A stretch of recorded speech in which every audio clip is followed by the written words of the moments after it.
Good evening, everyone, and welcome to Perth East Council this 11th day of August.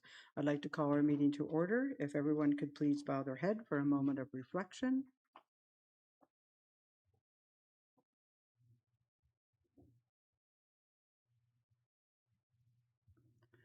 Thank you. We have a motion to confirm our agenda, and the motion reads that the agenda as prepared for the August 11, 2026 meeting of Council of the Township of Perth East be approved as received. Moved by Amanda, second by Hugh. All in favor? Carried. If any member of council has pecuniary interest, you can disclose that now or as the meeting goes along. Under our consent agenda, we have 22 items. Is there any item anyone would like pulled or they have questions on? Seeing none, we do have a motion that reads that items 5.1.1 to 5.1.22 as set out in the consent agenda for the August 11, 2026 regular meeting of council be received for information, and the minutes of July 14, 2026 regular council meeting be adopted. Moved by Jerry, second by Amanda. All in favor? Carried. Okay, under presentations, we have no public presentations. We have one other presentation, and with us tonight is Ben Lafort from the Ontario Federation of Agriculture, and he's going to talk on the fiscal impact of farmland on Ontario municipalities. Is he joining us on the screen?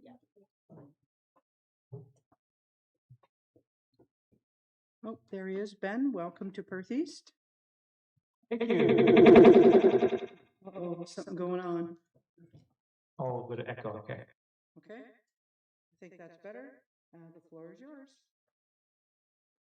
Okay, thank you. I'll share my screen here. My presentation, I understand, about 10 minutes. So there's a lot of slides here.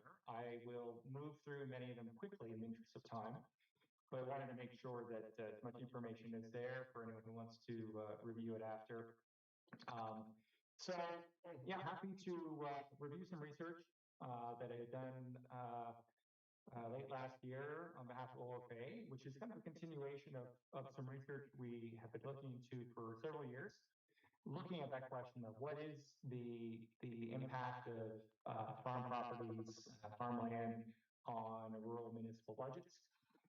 It started a number of years ago with OFA getting into cost of community service case studies, which is a type of research we've found from the US, which looks in rural areas of essentially allocating revenues and expenditures from municipal budgets to different land use categories. And those were essentially the... Hi, Ben. Sorry to interrupt. We're having a little problem with hearing you on our end. We think it's your end. We've checked on our end. So maybe if you could just check your microphone. Okay, let me just double check that.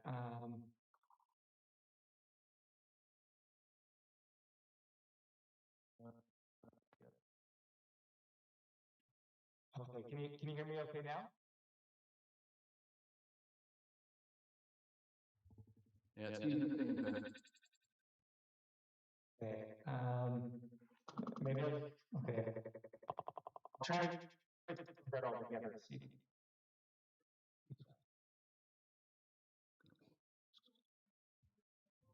I think he was using AirPods.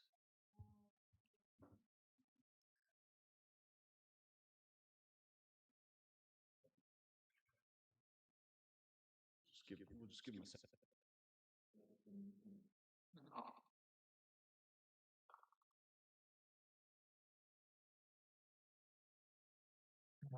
Okay, can you hear me okay now? It's about, are you using AirPods on your end? I was. I'm taking them out now. Can you hear me okay? No, it's the same. So I wonder if your AirPods weren't connected. Okay, let me try that again here real quick. We'll pop this back in.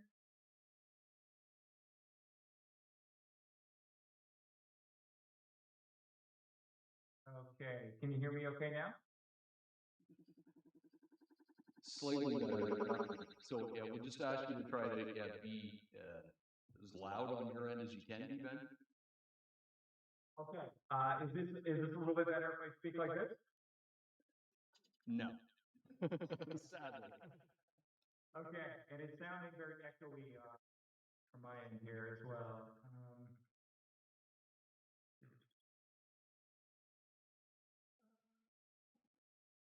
Pull up my settings here very quickly.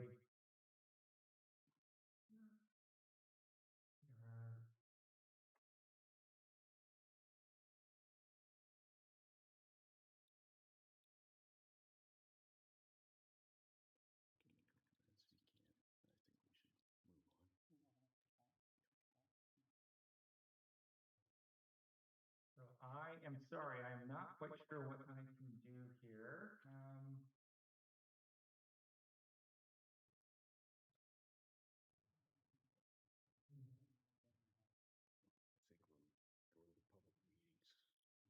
Okay, I apologize. Is it still the same? Yeah, Ben, it's not working on our end. So I think what we'll do is we're gonna move ahead in our agenda and we'll touch base with you and see if we can try and reconnect, but we're gonna need to move into our public presentations as part of our planning, so it's probably gonna be a while. Okay, no problem. Okay, we'll circle back with you. Thanks. Okay, we will move on with our meeting. We have no delegations. We're now moved to public meetings and public hearings. We do have three public meetings. So the first, I have a little verbiage I'm going to read. I declare this public meeting to be open. This public meeting is being held to consider a proposed zoning bylaw amendment affecting property currently owned by Brenda Coxon and Andrew and Marie Lindner, Concession 3, Part Lot 3, 44R 6040, Part Lot 2, RP 44R 6130, Parts 1 and 2, and this is at 6484 Road 136. This meeting is an opportunity for the township to advise the public of the purpose and intent of the amendment and receive their input prior to considering the adoption of an implementing bylaw. If a bylaw is adopted to implement the zoning amendment, a notice of passing will be forwarded by prepaid first-class mail to various agencies of interest and others who have requested notice. An appeal to the Ontario Land Tribunal objecting to the adoption of the bylaw may be e-filed via the OLT e-file service no later than the date stated on the notice. Any persons attending this meeting who wishes to receive written notice of a bylaw passed to implement the amendment is asked to give their name and mailing address to the clerk following this meeting. No written notice, except as previously noted, will be given unless requested in writing following the meeting. All persons attending this meeting will be given an opportunity to be heard or make a presentation. I will now call on our planner, Jeff Bannon, to present the planning report and recommendations. So, Jeff, good to see you. Welcome. Thank you. And the floor is yours.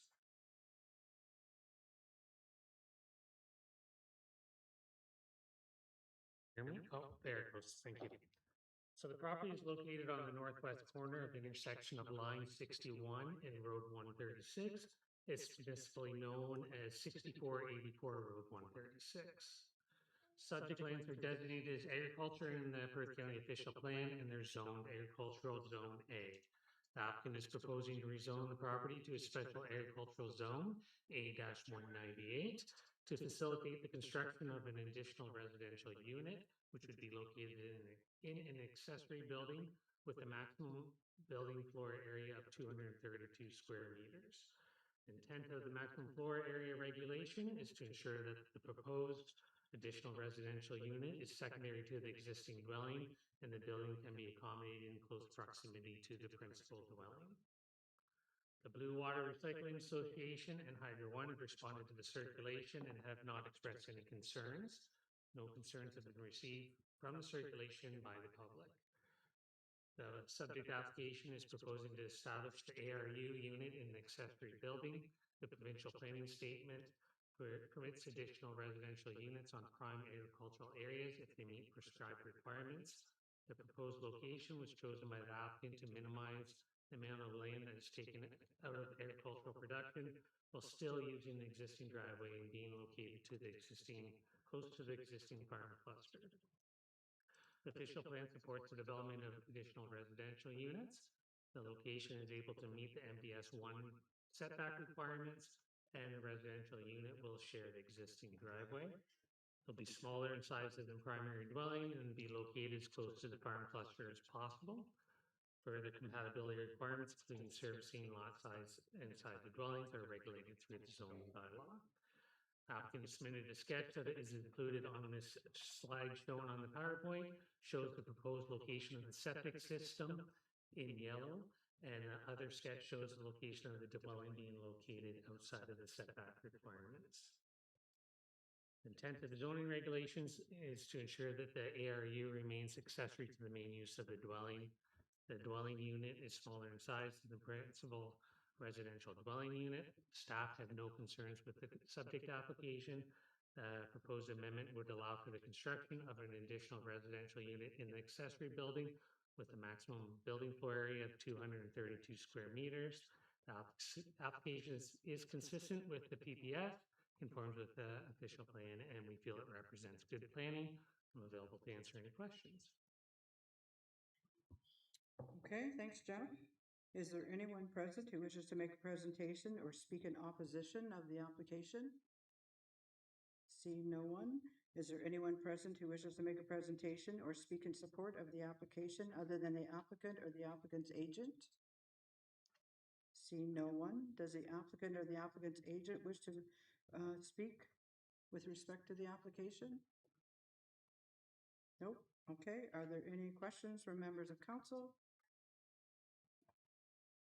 No questions. Council will consider a resolution regarding the planning report recommendation following the conclusion of the public meeting and bylaw 210-2026 to implement the approval of the zoning application will be considered later within the council agenda.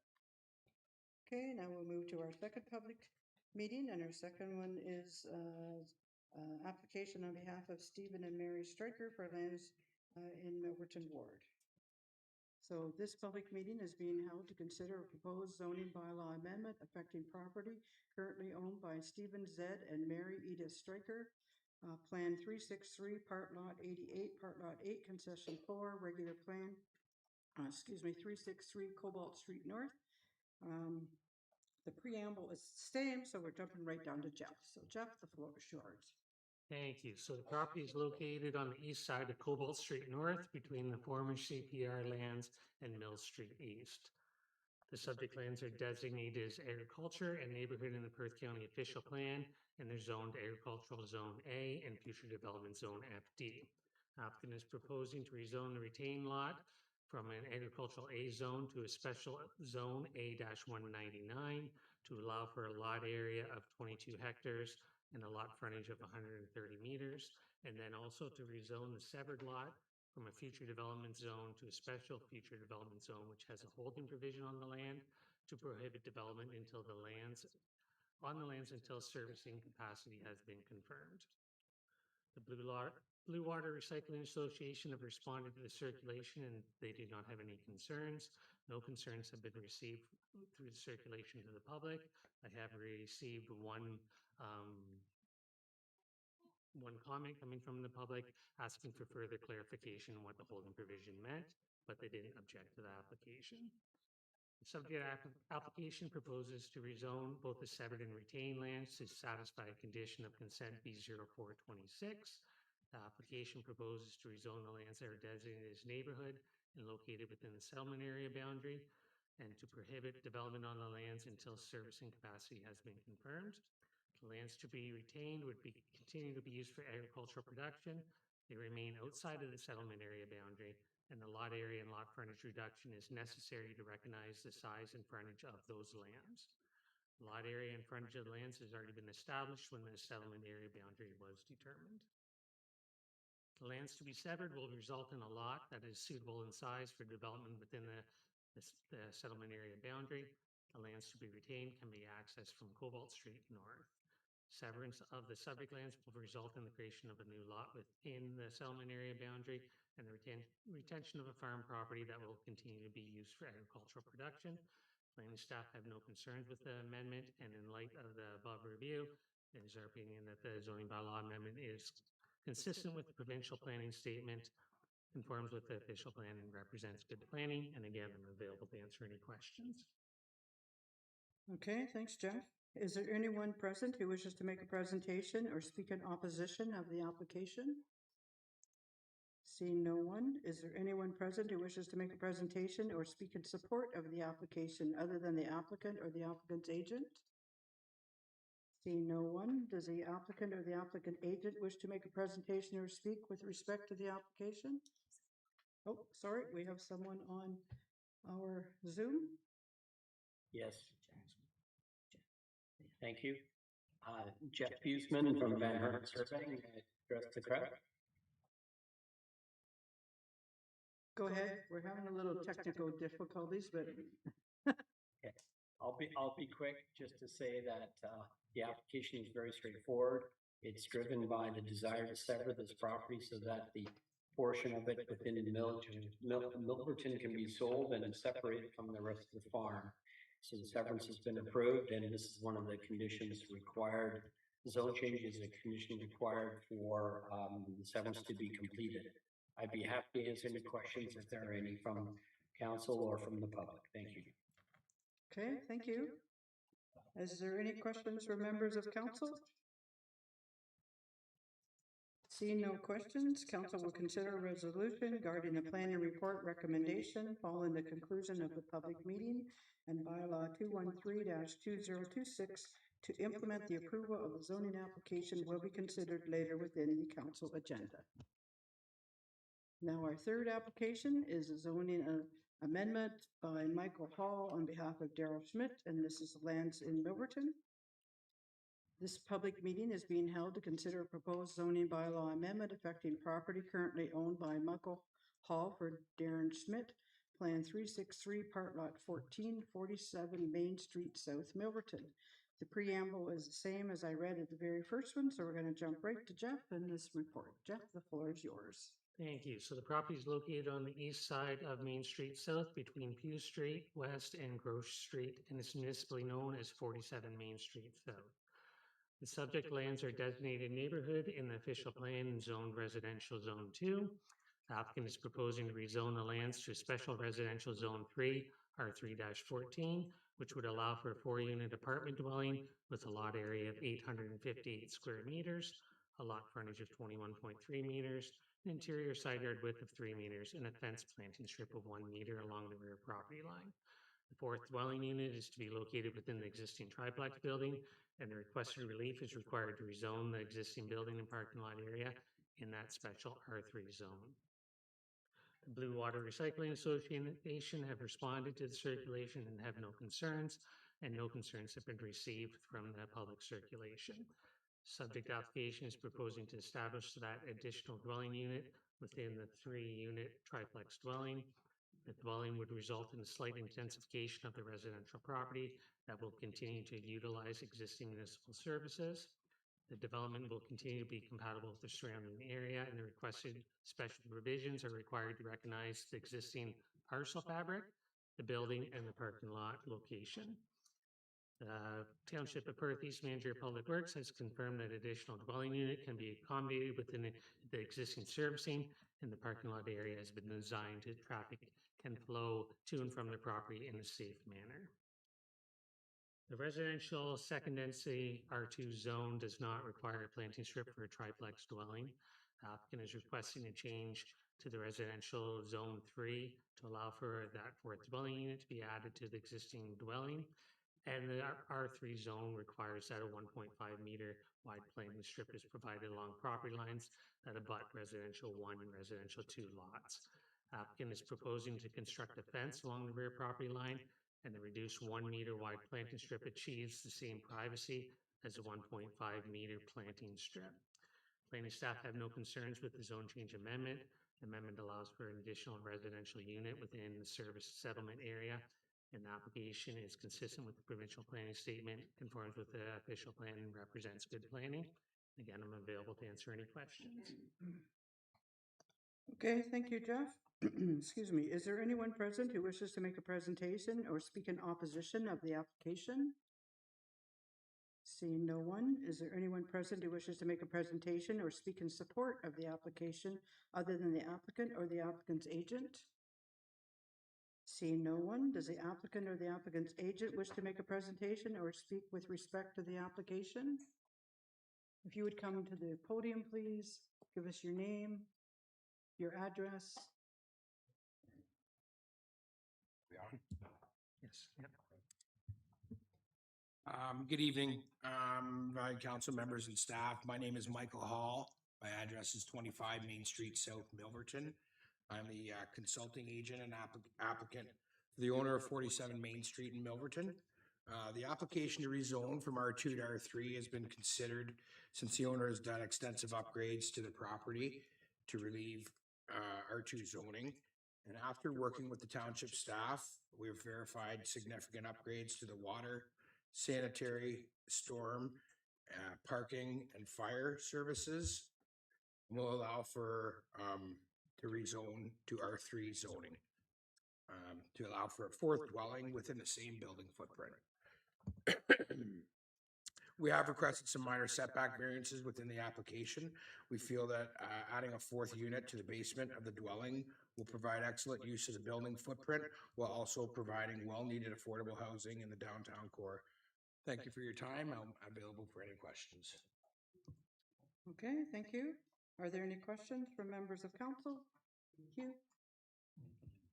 Nothing against the plan, just always concerned that there's enough parking, like there'll be enough space there for having the 4 units that you're. Yes, thanks for the question, Hugh. We have went over it with the township staff and have been advised that there is adequate parking for the fourth unit available. Okay, other questions from council? Seeing none, council will consider a resolution regarding the plan and report recommendation following the conclusion of the public meeting, bylaw 214-2026, to implement the approval of the zoning application will be considered later within the council agenda. The public meeting is now concluded and we will continue with the regular meeting of council. Okay, so going back to our first public meeting, we have a motion that reads that the Township of Perth East Council received a report dated August 11, 2026 for zoning bylaw amendment ZN 10-2026 submitted by Andrew and Marie Lindner on behalf of Brenda Coxon, affecting the lands described as Part Lot 3, Concession 3, Mornington Ward, Township of Perth East, municipally known as 6484 Road 136 for information, and that council held a statutory public meeting pursuant to Section 34 of the Planning Act with respect to the zoning bylaw amendment ZN 10-2026, and that council approved zoning bylaw amendment 210-2026. I need a mover. Moved by Hugh, second by Bob. All those in favor? Carried. The second public meeting that we held, Council of the Township of Perth East received a report dated August 11, 2026 for zoning bylaw amendment ZN 13-2026 submitted by Jeff Busman, Van Harten Surveying Inc. on behalf of Stephen and Mary Stryker, affecting the lands described as Part Lot 88, Part Lot 8, Concession 4, Regular Plan 363, Milverton Ward, Township of Perth East, municipally known as Cobalt Street North for information, and that council held a statutory public meeting pursuant to Section 34 of the Planning Act with respect to zoning bylaw amendment ZN 13-2026, and that council approved zoning bylaw amendment 213-2026. Mover and a seconder, moved by Andrew, second by Hugh. All in favor? Carried. And the third public meeting that we held, the Council of the Township of Perth East received a report dated August 11, 2026 for zoning bylaw amendment ZN 14-2026 by Michael Hall, submitted on behalf of Darren Schmidt, affecting the lands described as Part Lot 14, Plan 363, Milverton Ward, Township of Perth East, municipally known as 47 Main Street South for information, and that council held a statutory public meeting pursuant to Section 34 of the Planning Act with respect to zoning bylaw amendment ZN 14-2026, and that council approved zoning bylaw amendment 214-2026. Moved by Jerry, second by Bob. All in favor? Carried. Okay, we will now move to our public hearings. We have two of them. The first one is an application for a minor variance by Dycroft Farms Limited, care of John Van Dyke, and this is concession for part lot 43, Southeast Hope Ward. So Aubrey, the floor is yours. Perfect. Thank you, Mayor Agates. Good evening, Madam Mayor and Council. Minor variance 4-2026 was submitted by David Enns of Fry Building Contractors for Dycroft Farms Limited for the property at 3106 line 29. The applicant requires relief from section 5.25.4 C1A of the Perth East zoning bylaw to build a new farm residence containing 2 units. The minor variance will permit an additional residential unit with a gross floor area of 185.2 meters squared to be located within the same structure as the primary dwelling. The existing house, shed, and garage will be removed, and the 2 barns on site currently used for storage will remain. The site is designated agriculture with a natural heritage features overlay. Lands designated agriculture are to be protected for long-term agricultural uses, and the Natural Heritage Features Overlay recognizes the importance and connectivity of natural features and the value of their ecological function to agriculture and beyond. Both designations direct non-agricultural development away from these areas. The proposed development is outside of the natural heritage areas on the subject property. Section 4.2.5.2 of the official plan speaks to additional residential units, and the intent of the provisions is to make sure additional residential units are not negatively impacting the agricultural and natural features in the area or the expansion of livestock operations, that appropriate servicing is available, and that additional residential units are not severed from the lot containing the principal dwelling. The subject lands are zoned Agricultural Zone A and Natural Resources Environment 2. The intent of these provisions is to preserve and protect farmland and the native ecosystem that supports the agri-food sector. Further provisions of the A zone are meant to provide appropriate accommodations for farm families and employees. The intent of the ARU provisions in the zoning bylaw are to ensure that ARUs remain secondary and subordinate to the principal dwelling. Further, the intent is to ensure that lands are appropriately sized and suitably located. Under the official plan, additional residential units are permitted in or attached to the principal dwelling and shall be permitted where a residential use is permitted in any agricultural zone. Residential use is permitted in the agricultural zone, and a converted dwelling with 2 units is permitted on farms having a minimum lot area of 33 hectares. The lot is an appropriate size to accommodate 2 units. The new building is proposed to remain within the farm cluster, which minimizes the loss of agricultural lands. The dwelling units are outside of hazardous lands and natural feature areas. The units will use the existing laneway, and there is appropriate parking available on site to accommodate the 4 required parking spaces. Septic capacity and potable water supply to support the development have been included in the conditions of the minor variance. The proposed increase in size from 125 meters squared to 185.2 meters squared can be considered minor, as the ARU is secondary and smaller than the primary dwelling located in the same building. The proposal is appropriate to the nature and subject site, and the conditions regarding well and septic will ensure functionality of the proposal into the future. Public notice was provided to neighboring properties on July 28, 2026. A comment was received from a neighbor on August 10th, so just yesterday, in support of the minor variance application. The application conforms with the official plan policies and maintains the general intent and purpose of the zoning bylaw. The variance requested is minor in nature and is desirable use of the land. As a result, approval of the variance is recommended. And I'm happy to answer any questions. Thanks, Aubrey. I got a little excited. I jumped ahead there. I have a little verbiage I'm supposed to read first. So we're going to back up a bit. I'm going to read that and then we'll carry on. So council will now temporarily adjourn to sit as a committee of adjustment pursuant to section 45 of the Planning Act. I now declare this public hearing open. This public hearing is being held to consider an application affecting property currently owned by Dycroft Farms Limited, care of John Van Dyke, and described as concession for part lot 43, Southeast Hope Ward, 3106, line 29. The purpose of this hearing is to give the committee and the public an opportunity to hear all interested persons with respect to the proposed application and receive their input, and for the committee to make a decision on the application.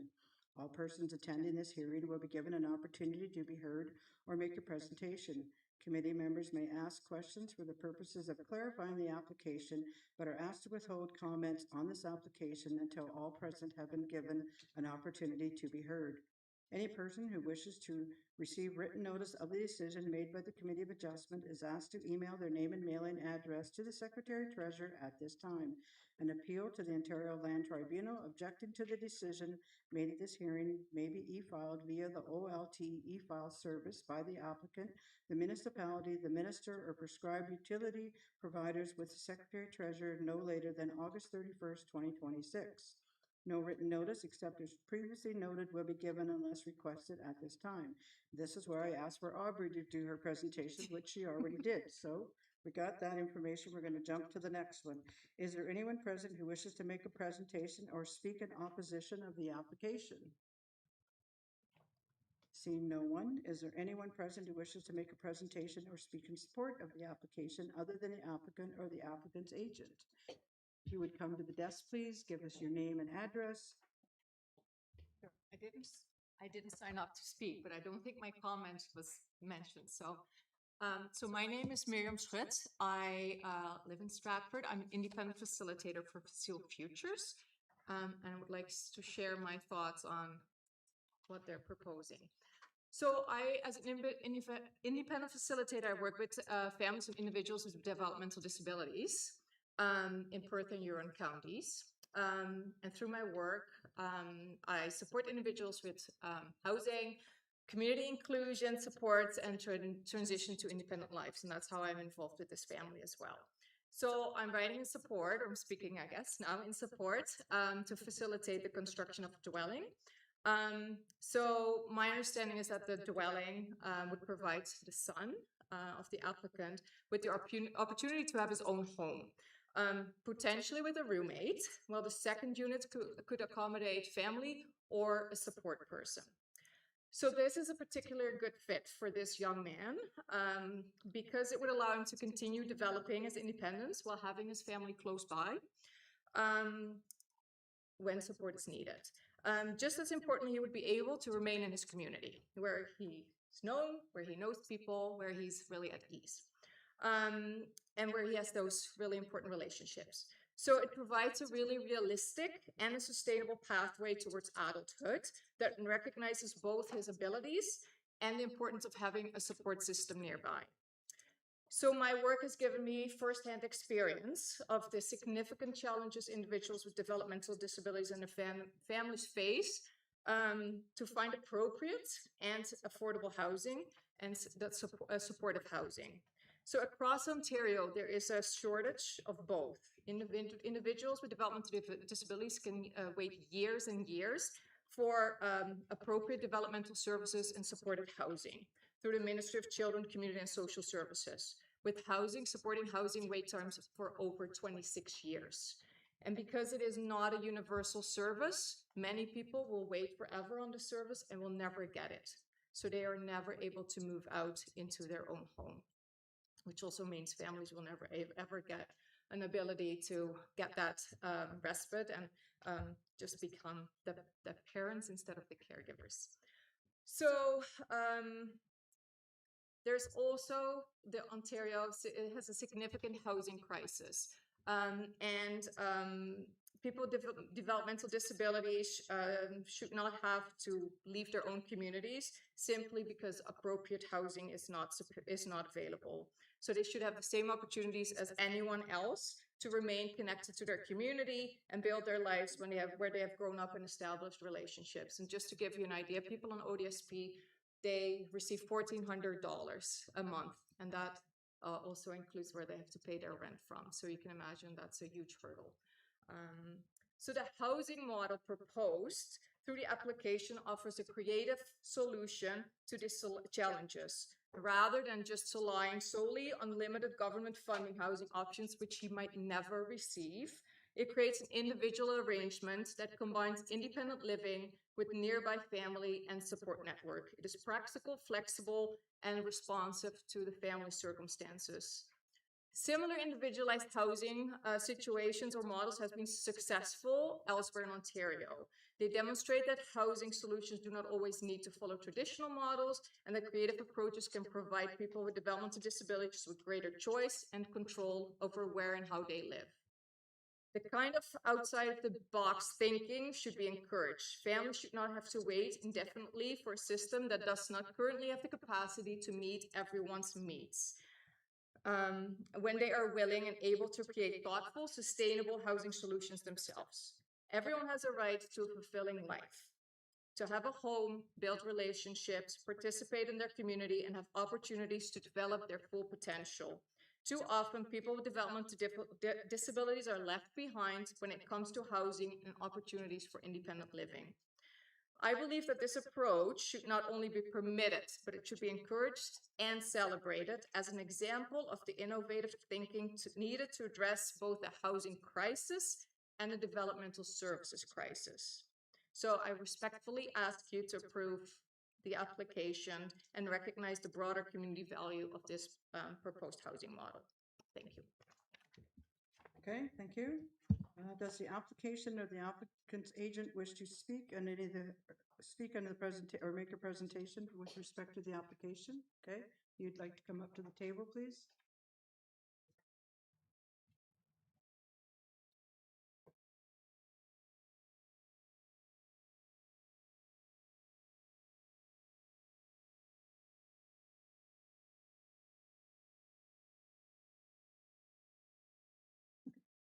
Good evening, Mayor, Township Council, and staff.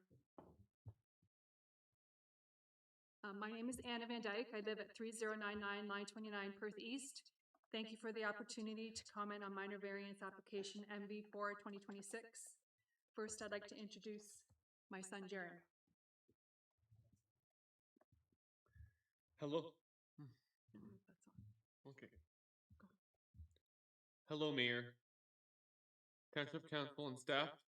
My name is Jaron Van Dyke. I live at 30929 Perth East. I go to St. Mike's in Stratford, and I did a co-op placement at St. Joseph's Church, and I'm going to do another co-op this year. I belong to St. Joseph Church and go on Sundays. I did special needs soccer in Tavistock with my friends this past summer and do Special Olympics T-ball on Wednesdays.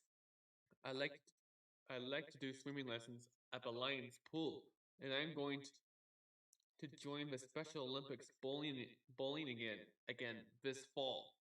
I really enjoy going out into the community to meet people. I also like going home again and where it is quiet. Thank you for your time.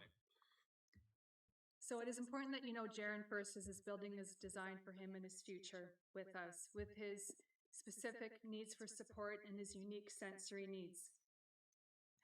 The apartment is spacious and open and quiet to address Jaron's specific needs, and the building is close to his family members and the family farm where he grew up. Jaron would still be able to have all of his connections to the neighbors and various activities and places in the community that he loves so much, as he just said. As his parent and his biggest advocate, I thank you for your time in considering this variance. And I thank Miriam, who has acted on our behalf, who has worked with us for this past couple of years as we transition him into his adulthood. Thank you. Okay, thank you both. Are there any questions from committee members? Amanda? Just more of a comment. So my brother is autistic and he's a young adult that lives on our farm. It's funny, I actually drove by this property the other day and I had seen the barn quilt and I saw the puzzle and I wasn't sure if there was a connection with that. And as I sort of finish out my term on council, like it's really, I'm a little choking up a little bit because it's really a meaningful thing to see these types of applications come forward and to actually be part of that. So congratulations, hopefully. And I just thank you so much and loved hearing from him as well. Thank you. Okay, the committee will now consider a motion regarding the application. Oh, sorry, Hugh has a question first. Oh, sorry, not question. There was a typo in the location of the property. It says the north side of line 43. That should be the north side of line 29. Okay, I think the motion is okay though with line 29. Oh, okay. Yeah. Okay, so we do have a motion that the Township of Perth East Committee of Adjustment approve application file MV 4-2026 submitted by David Enns, Fry Building Contractors on behalf of Dykecroft Farms Limited for lands described as Part Lot 43 Concession 4, Township of Perth East, municipally known as 3106, line 29, as it relates to number 1, relief from section 5.25.4, to increase the gross floor area of an additional residential unit located within the same structure as a primary residential unit from 125 meters squared to 185.2 meters squared to facilitate the construction of 185.2 meters squared additional residential unit within the same building as a primary residential unit subject to the following conditions. The first one is that the existing dwelling, garage, and shed be removed to the satisfaction of the Perth East Building Department. The second one, a well and septic report be completed indicating sufficient capacity to the satisfaction of the Perth East Building Department. And a third one, that the owner obtain the necessary building permit within 2 years of the approval of the minor variance. I need a mover and a seconder for that. Moved by Amanda, second by Hugh. All in favor? Carried. Good to go. Okay, now we will go to our second public hearing. And I declare this public hearing open. This public hearing is being held to consider an application affecting property currently owned by Ralph and Joanne Gerber and described as Plan 331, Lot 228, Lot 229, Southeast Hope Ward. It's 2173 Andrew Street, Shakespeare. The next verbiage is the same as the very first one, so now I'm going to jump right down to the planner, and that's Jeff Bannon, and he will give us our reports. Jeff, the floor is yours. Thank you. So the minor variance applications MV5 2026 and MV6 2026 were submitted by Mackenzie Koplesh on behalf of Ralph and Joanne Gerber for the property at 2173 Andrew Street. Subject lands are designated as neighborhood in the official plan. They're zoned residential R2. That R2 zoning requires a minimum lot area of 325 square meters for each unit of a semi-detached dwelling. The applicant is requesting to reduce the minimum lot area requirement to facilitate the construction of semi-detached dwellings on each of the severed lots, which were created through consent applications B13 and B14 of 2026.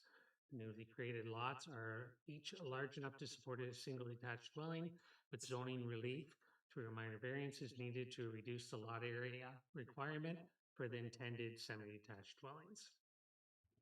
Each of the lots to be created have a lot area of approximately 540 square meters with a frontage of 19 meters and are occupied with accessory structures that are required to be removed as a condition of the consent approvals. Subject applications are required to satisfy the conditions of the consent applications, which were approved on June 24th of this year. Subject lands are designated as neighborhood in the official plan and zoned residential R2. That zoning requires a minimum lot area of 325 meters for each of those semi-detached dwellings. The intent of that minimum lot area requirement is to ensure that parcels are large enough to support buildings, structures, and servicing for the intended developments. The lot area requirement also ensures that there is adequate space for grading, drainage, parking, landscaping, and buffering from the surrounding properties. And the minor variance, in our opinion, meet the general intent of the zoning bylaw. The official plan states that residential development should be encouraged to locate as infilling while avoiding the need for unjustified or uneconomical expansion of municipal services. And the development is to be compatible in scale with the existing development. The existing R2 zone already permits semi-detached dwellings. Applicant has provided a sketch in support of the minor variance that demonstrates how the proposed dwellings can meet all other zoning requirements, with the exception of that lot area reduction. Development would allow further expansion of the planned municipal services, and semi-detached dwellings are permitted within the zone and are compatible with the area. Minor variance meets the general intent, in our opinion, of the official plan. Time of writing the report, 3 comments had been received from the public. A neighboring property owner expressed concern with allowing a minor variance for a side yard reduction to allow for semi-detached dwellings that wasn't communicated with the original consent application. Planning staff have noted that in the consent report, that a minor variance application would be required to reduce the minimum lot area if the intended semi-detached dwellings were to be built. The respondents requested additional information on how drainage would be controlled, the size of the unit, lot lines, and if additional minor variances would be required. Planning staff have provided details on the application to the respondents and can confirm that the additional minor variance would be required for the retained lot that's located on the corner property to recognize the reduced lot area of the single detached dwelling. So following the completion of the report, we have received additional correspondence and we have met with some of the residents to discuss the application. We have advised that yes, 2 stories dwellings are being proposed with the semi-detached dwellings. Some of the concerns that were raised following the completion of the report were in relation to the potential to rebuild the existing single detached dwelling on the corner lot. It's a legal non-conforming dwelling. That dwelling could come down sometime in the future. And our current practice is to allow the rebuilding of that dwelling. So there has been some concerns with that dwelling being rebuilt. There's concerns with traffic and safety on that corner and being able to see past that existing dwelling. Other concerns were raised with the transition from the neighboring homes with increased density and with neighborhood compatibility with the surrounding properties, that those homes might be closer together with the reduction in the lot area, and concerns with potential privacy issues with some of those surrounding areas. And again, with lot patterns on Byron Street and the need for more parking and with drainage concerns. So I'm available to answer questions relating to each of those concerns. I can tell you that drainage on any lots that's going to be created, those lots have to go through the building permit process. Drainage is not allowed to adversely impact the neighboring properties. So it needs to be controlled and would be reviewed as part of any building permit application. In regards to compatibility with the surrounding areas, our comments remain similar to what were included in the report, that the R2 zone already allows for semi-detached dwellings, allows for single detached dwellings with those setback requirements that they're able to meet. So in our expectation, the privacy of those additional or the adjacent properties aren't being negatively impacted by the proposed development. So in our opinion, the minor variance conforms with the official plan policies and maintains the general intent of both the official plan and the zoning bylaw. We feel that the application is minor and desirable for the use of the land, and we're recommending approval of the minor variance. But I'm available to answer any questions from council or questions that come up as we hear from some of the public tonight. Okay, thanks, Jeff. Is there anyone present who wishes to make a presentation or speak in opposition of the application? Okay, one at a time. If you'd like to come up to the table, give your name and your address, please.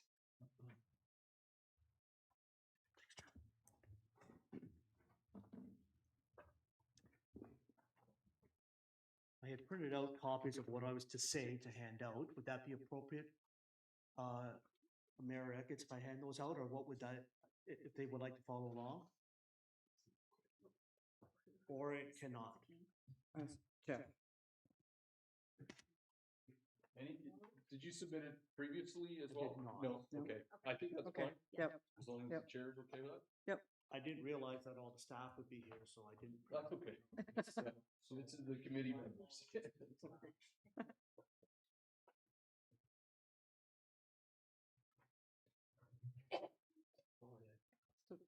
you.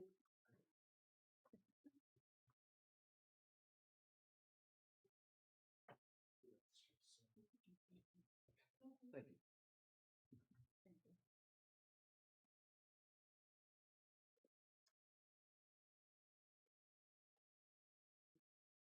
Thank you.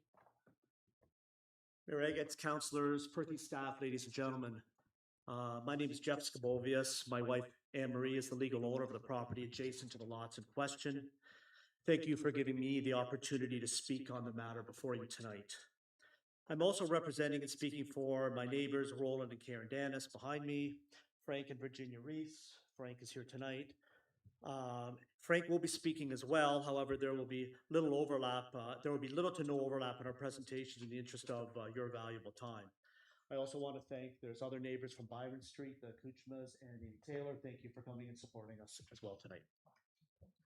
Let me begin by my presentation by stating that all of us are not against development. We all understand the landscape in which we live and the ongoing calls and needs for housing.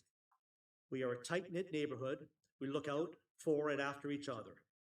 The previous owners of the property, the Gerbers, had resided on the property in question since 1973.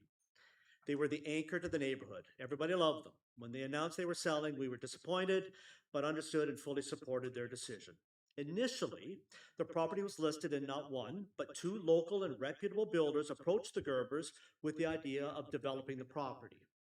Both builders made the decision, independent of each other, that development of enough multiple units was too costly given the land base and the existing bylaws, so they passed on the property.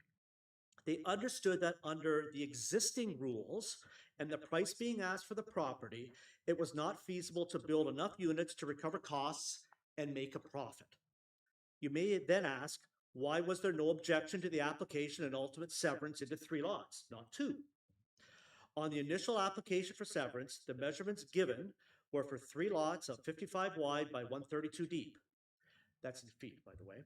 This then told us what could and could not be built on the lots. We therefore felt there was no need or reason to object. If the applicant had made an application for 2 lots as opposed to the 3 lots and had designated those lots to have semi-detached homes built, I very much doubt there would be any opposition tonight, at least none from any of the parties that I represent. I would like to give you some context of what the applicant is asking for. A 17% reduction in the required lot size stated in the existing bylaws. I'm a numbers guy. That converts into 600 square feet per lot. The other builders knew the reduction requirement and passed on the property.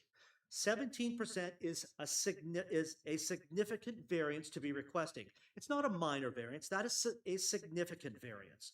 Too significant, in my opinion. We do understand there is a mandate to build houses given the current climate in Canada. What we are asking is that council consider the rules made in Ottawa and Toronto may be written to apply to big centers such as London and Kitchener and Stratford, where existing infrastructure is in place and neighborhoods have multi-unit homes side by side in close quarters. Shakespeare is not a large center, does not have infrastructure for compact development that bigger centers have.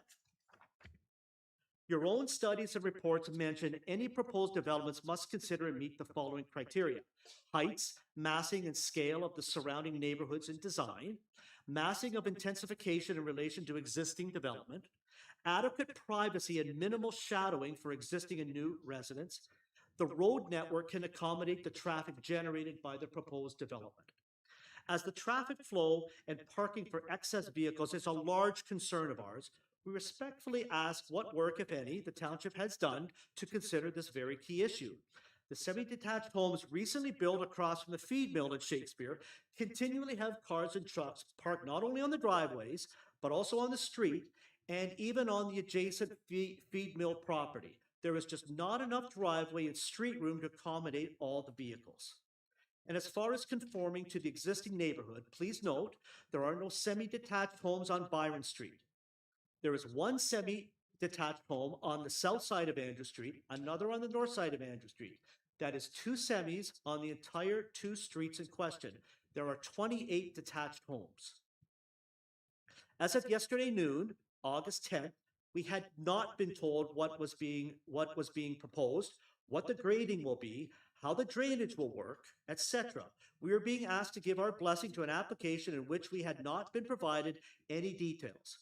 At 5:46 p.m. yesterday, August 10th, the builder provided detailed drawings for the proposed semis. This after repeated requests to this township office. On July 28th, we were notified of this application, which arrived in our mailbox on July 30th. The sign that was to be staked into the property for public notification was lying flat on the ground because not enough of an effort had been done to stake it in. Finally, I walked over the sledgehammer and knocked the sign into the ground where it has remained. One of the first points on the sign states, quote, "We value your input," quote.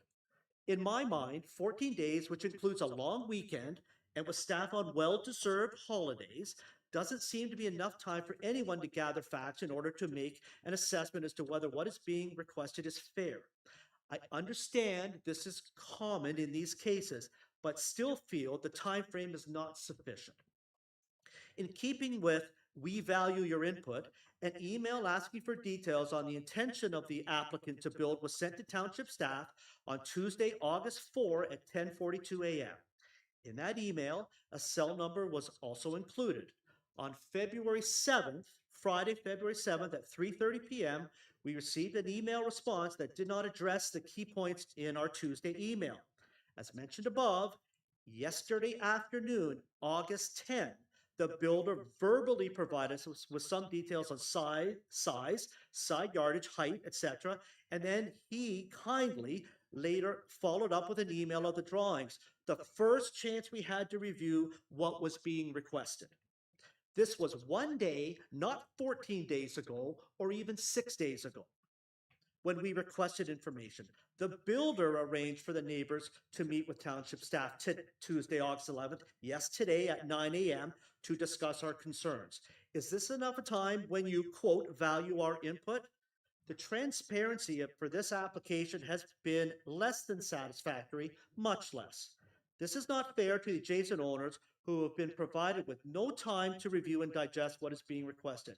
We have one chance to state our case without any appeal opportunities, I understand, and we feel in this case we have not been given a fair opportunity.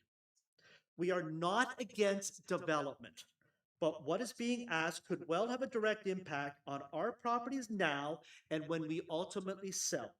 More information would allow us to assess and perhaps better comment on what is being requested. I respectfully ask you deny the application as is to allow the applicant to come forward in the future with another plan that works within the existing guidelines and bylaws and incorporate the corner lot development, or at a minimum, defer this application until we are offered more than 1 day to review basic information that addresses what we feel are very reasonable requests. I thank you very much for your time and your consideration. Okay, thank you. Thank you. The other gentleman, would you like to come to the table and please state your name and your address? I've got a few sheets as well. Do you want me to bring them out or not? You have something to hand out? I've got some handouts as well. Okay, go ahead. If we have not received them previously, go ahead. I emailed it to Jack. Oh, so it's in, We have to see, depends what time on that. What's your name? Frank Reese. So we have some, is it recent ones? You can pass them out. Why don't you just pass them out? We have copies. I've got enough for everybody. Getting my fingers to where to go.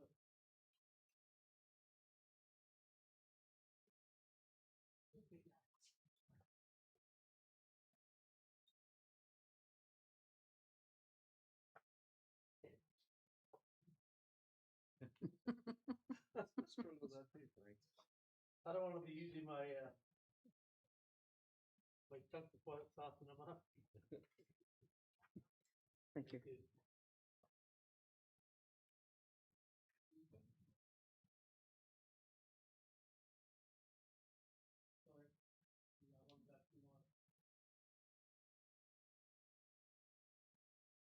can have mine. Want to get enough time?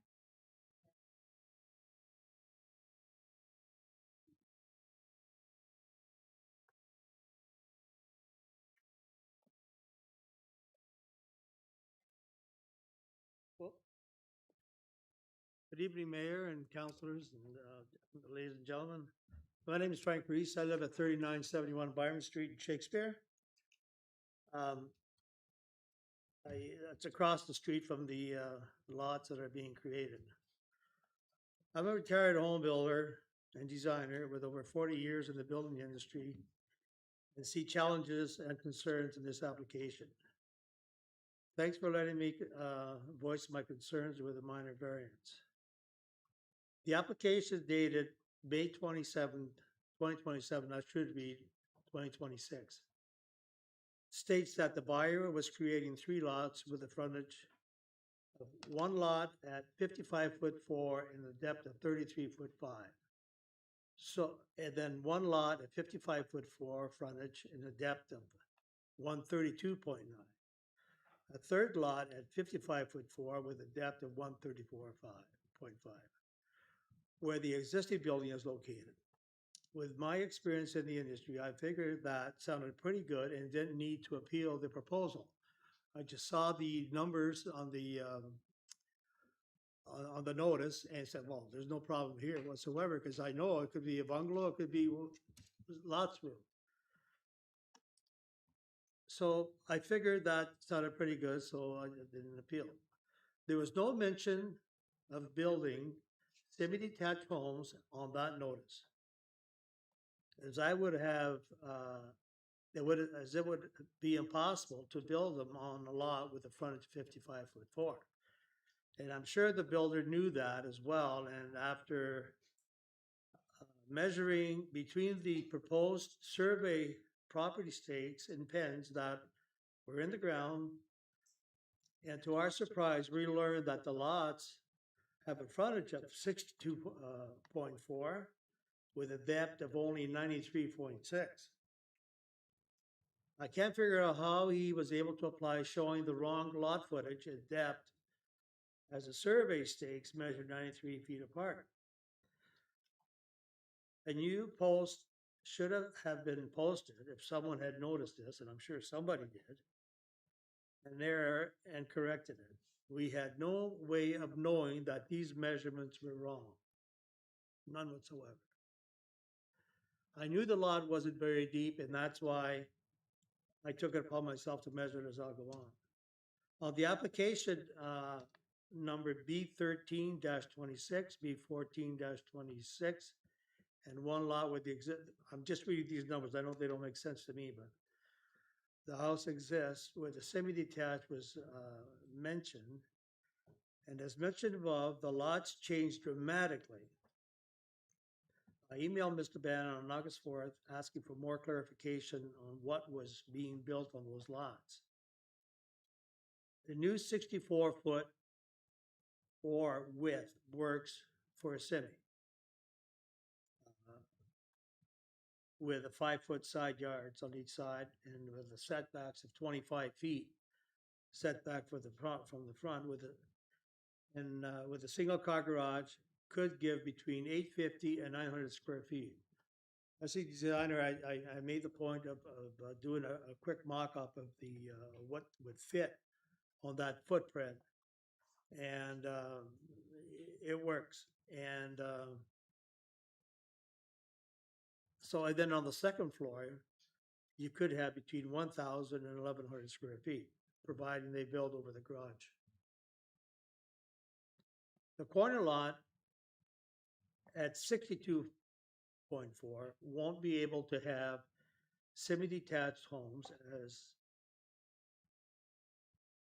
as the bylaw asks for 25-foot front setback on Byron Street, which complies, but the setback on Andrew Street, we were told by Mr. Bannon this morning, today, that Andrew Street would not be considered a front, but a side yard. So after reviewing the township bylaws, he and would only need a 13-foot one setback. I was told in the email that another 5'6" would be required on the other side, would be needed. That allowed for the applicant footprint of 44 frontage and 43 in depth on that corner lot. The application also mentions the possibility of building a house on the same location as the existing dwelling. But we feel that wouldn't be fair to the neighborhood. We know that we can't make the new owner remove the existing house. He must follow township bylaws for the setbacks so that the new home, if one is built, would be set back to give better visibility of traffic on that corner. The current house obstructs the views of oncoming traffic. Safety is a priority, and I can't see how the Ontario traffic bylaws would allow a new home on the same location. Mr. and Mrs. Danis, Mr. and Mrs. Scavazzias, and my wife Virginia and I would like to ask that the corner lot becomes part of this application so that if the applicant or if it changes ownership, that the new owners are made aware that they must meet side yard requirements and build on a footprint of 44 wide by 43 deep, as outlined above, and safety concerns on that corner. A survey of the new lot showing the 44-foot by 43 footprint complying with the 13-foot one on Andrew Street stated by Mr. Barron. And they could get a nice two-story home on that end. Sorry, but the option of building the existing footprint on the existing footprint shouldn't be entertained at all. If there were to be a new home put on the existing location and an accident were to happen, I think there would be major consequences as this application would go on record. Mr. Bannon emailed me August 10th saying that he received a confirmation on the semi-detached homes, so the timeline was very short for gathering all the information for this meeting. I respectfully ask that to minimum defer the application until we have offered some more information and deny the application, as it would allow the applicant to come forward in the future with another plan that works within the existing guidelines and bylaws. Thanks for your time and consideration, and I just can't see how a new building can be constructed on the existing site because of the, like, as a builder, I worked in many subdivisions. I've done renovations in many throughout Kitchener, Waterloo, Stratford, everywhere, and I've not seen a new home on a corner that impacts the safety and visibility. Thank you. Okay, thank you. Anyone else wishing to speak in opposition? If not, is there anyone present who wishes to make a presentation or speak in support of the application other than the applicant or the applicant's agent? See no one. Does the applicant or the applicant's agent have any comments? Okay, if you'd like to come up to the desk, please give us your name and your address. Good evening, councilors. My name is Mackenzie Kalflesh and I live at 2179 line 29. I'd just like to start off by saying that we're both Perth East residents and we're looking to build affordable housing in a medium density area. We've provided building drawings showing that we can build the proposed dwellings within this footprint, meeting all the required setbacks. There is precedent for lot area reduction such as this on municipally serviced lots, which we are intending to do and is a condition of our consent. We are extending the water main through development, which I believe is the township's goal, to service the entire village rather than impose it on tax dollars. As far as the initial consent app, we had a drawing was attached with a legal survey with a 19-meter frontage, which works out to that 62-foot 4. There was a typo on the report that had the 19 meters typed properly, and in brackets it had an imperial conversion to that 55 feet. So that's where the confusion comes from, which they are mentioning, but the drawing all showed the proper measurements. And also in the consent app, it was noted that we were, I know they weren't present, but it was noted that we were intending to build 70 detached homes. And I believe you can watch on video the consent app or the meeting after the fact. As far as the corner lot goes, we've never expressed any intent to tear that down or rebuild. We're leaving the house as it is legally conforming or non-conforming, I should say. If we sell it, I think the concern is more if we sell it and someone were to rebuild. We have spoken with our lawyer and we've discussed with the opposition this morning. We're willing to register it on title that it would need to be built within that footprint and those setbacks if someone were to tear down and rebuild. That is no problem on our end. I know the township can't, or as my understanding, can't impose that. So that was kind of our solution. I believe that's all I have, but if anyone has any questions for me. Okay, let's go back to the other presenters, opposition. They're both presented.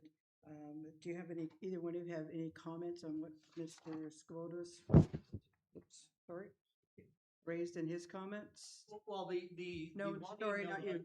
Sorry, not you. Frank. I'm talking to Jeff and this gentleman. Do you have any comments? He asked them questions about deferring, about denying. Jeff, do you have any comments? Through the mayor. So you're asking if I have any comments relating to the presentations leading up to this? Presentations. Yeah, so I can confirm that when we sent out the notice of circulation for the consent application, the measurements on there in metric were correct. They're all 19-meter lots. That's what we had stated on the application. But in brackets, we did a conversion and that conversion was not correct. So that's where the confusion resulted, I believe, with some of the residents that you're hearing from today. When they read that, they didn't understand what those sizes of those lots would be because they were using the imperial feet instead of using the metric, the proper circulation. At the council meeting to discuss the consent applications, those measurements were correct. They were all stated in metric. And the decision that was made at council related to the sketch that was provided, which did show that metric calculations for each of those lots. We have met with the applicants today to discuss some of their concerns. Again, I'm available to answer any questions relating to some of those concerns that they're raising, but in the interest of time, I don't know if you wanted me to go through each thing in further detail or not, but I can. Okay, and then the second gentleman, Mr. Reese, raised some questions. He talked about the existing house. You've addressed that already. Yep. He also talked about the lots and the sizes, and I guess, have we covered all that? Like, I just want to make sure that their questions are answered what they've asked. For sure. I think the other question or his main point was regarding that 55'4". Yeah, as I stated there, it was just a typo. And if you have the whole lot frontage, that 55'4" doesn't add up, adding those three lots. They're 19 meters, and yeah, that drawing was provided and included in the consent application. Okay, so now we'll move on to committee members. Are there any questions from committee members? Hugh? Yeah, Jeff, can this be considered a complete application when Ralph and Joan Gerber, they don't own that property anymore? Through the mayor, so they authorized Mackenzie Kalflesh to act on their behalf, and he is now the current owner of the property. So he was acting on their behalf while they owned it, and now he owns the property. And for the minor variance applications, I think at the time of submission, I don't think he owned the property yet. He just recently purchased it, but he was still acting on behalf of them for those applications. So. Okay, other questions? Andrew? Thank you, Mary. So just to confirm, it's kind of a little confusing, obviously, the measurements. So the measurements on the sign for in feet, which were listed on the sign by, I don't know who printed the sign, they were basically, it sounds like by looking at this map, they would end up in the next door neighbor's backyard. Was that never in writing in the public, or was that something, I don't understand if you could please explain where that number comes from, the 133 feet. Yeah, through the mayor. So the applications for the consent application, when that sign was posted, It was the exact same description as what would have been shown on the sign, which stated that each of those lots were 19 meters in size, but it had the incorrect measurement for what it would be calculated in feet for each of those lots. So that measurement was incorrect with the original notice that was sent out and the one that was posted on the site. The measurements that were included in the notice for the minor variance application were only in metric. They did not have any other conversion on the signage. So there wouldn't have been any other discrepancy with the minor variance application circulation, just with the original consent application. Okay, other questions, Jeremy? So where did the 90 in the letter, it says the depth is 93.5, but all the other correspondence says 132, between 132 and 135. Where did that 93.5 come from on the depth? Yes, through the mayor. So the conversions that were posted with the original notice were incorrect for each of the conversions for lot area, lot depth, lot frontage. So Okay. those All right. conversions were incorrect. So that's where they based their knowledge on what they expected with the applications, which resulted in much smaller lots or smaller lots than what was actually being proposed. So what's the correct depth?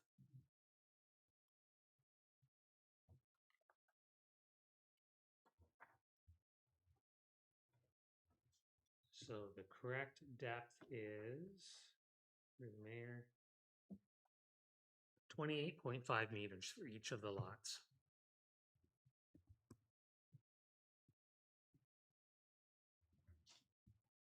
And again, through the mayor, that translates into 93.5 feet.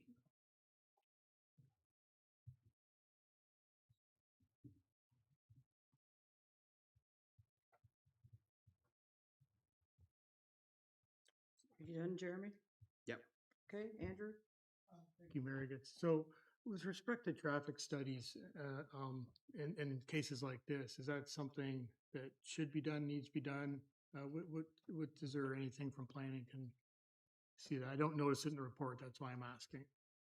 Yep, so it's through the mayor. So we would circulate to other municipal staff based on the size of the development with the additional 7 detached dwellings. That type of development wouldn't necessitate a traffic impact study. If we felt that it needed to have a traffic impact study, we would have asked for that early on in the process. Other township staff have not identified a need for that. I do understand that there is some concerns with traffic and the impact of the existing dwelling on that corner lot.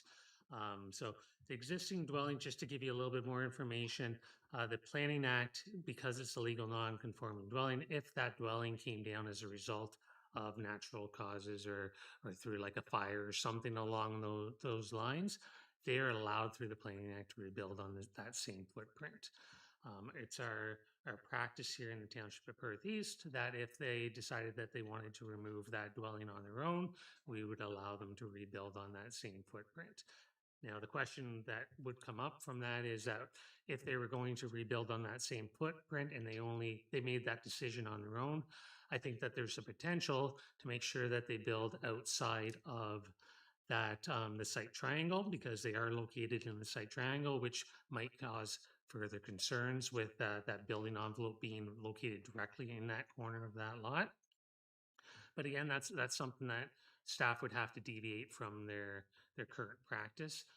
They could either say build outside of that corner lot visibility triangle, or if they wanted to, they could say you have to build within the requirements of that R2 zone, which would set back that dwelling further.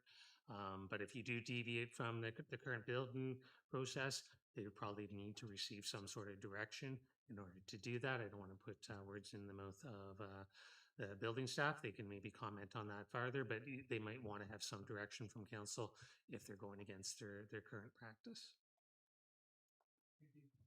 Okay, other questions, Jerry? Yeah, thanks, through you, Mayor. Thanks for all of this. A couple of things through was mentioned, the two presenters about appeals. Jeff, can you just clarify, and it works for both, whether it's the proponent or the applicant, people that are against, there is a time frame to appeal these decisions. Just confirm either way, if it passes, if it doesn't pass, is there appeals during this?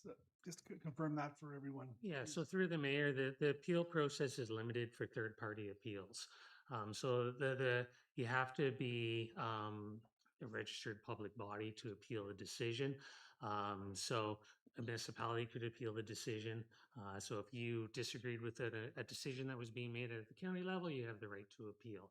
The applicant also has the right to appeal decisions if the application isn't decided in their favor, but there's a lack of appealability for a third party from the current residents.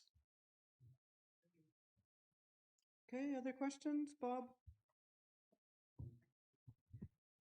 I'm going to refer to the email from Karen Danis, which I think, Jeff, is really what people want some answers to. So I'll maybe ask the question or make the comment, and then you can answer it, and then I'll just keep going with the next. So the first one being the reduction of 325 square meters to 270. And can you explain how the planning department considers that minor?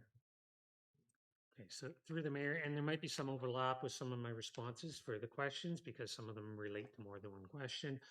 But in our opinion, when we're looking at the size of a lot in a residential zone, that R2 zone is being applied countywide. It's applied to areas that are serviced. It's applied to areas that are unserviced. So part of Shakespeare, for instance, is unserviced, and you need additional lot fabric in order to accommodate things like private servicing. Right. So in order to get your well and your septic on those properties, you need larger lots. Okay. In the case where we're able to provide services to those lots, the assumption is that, in our opinion, is that some of those lot areas could be reduced in size because it allows for a more dense product, because those products can still meet those zoning bylaw setbacks and meet other requirements in the zoning bylaw on that smaller lot frontage, because the lot frontage can now be reduced because you don't need to accommodate for, let's say, for septic service. So they can still be compatible with the area. And when we're looking at compatibility of the area, we're looking at, in an R2 zone, you're allowed to have single detached dwellings, you're allowed to have semi-detached dwellings. In this case, they're asking for semi-detached dwellings. In Shakespeare, we don't see as many semi-detached dwellings as what you might see in some of the other communities within the county.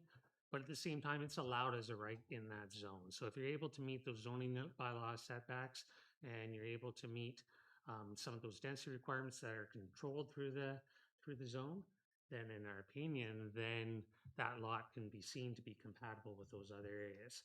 If we don't feel that semi-detached dwelling is a compatible land use in an R2 zone or not compatible with other single detached dwellings, then we should be imposing other restrictions and greater setbacks in order to ensure those compatibilities.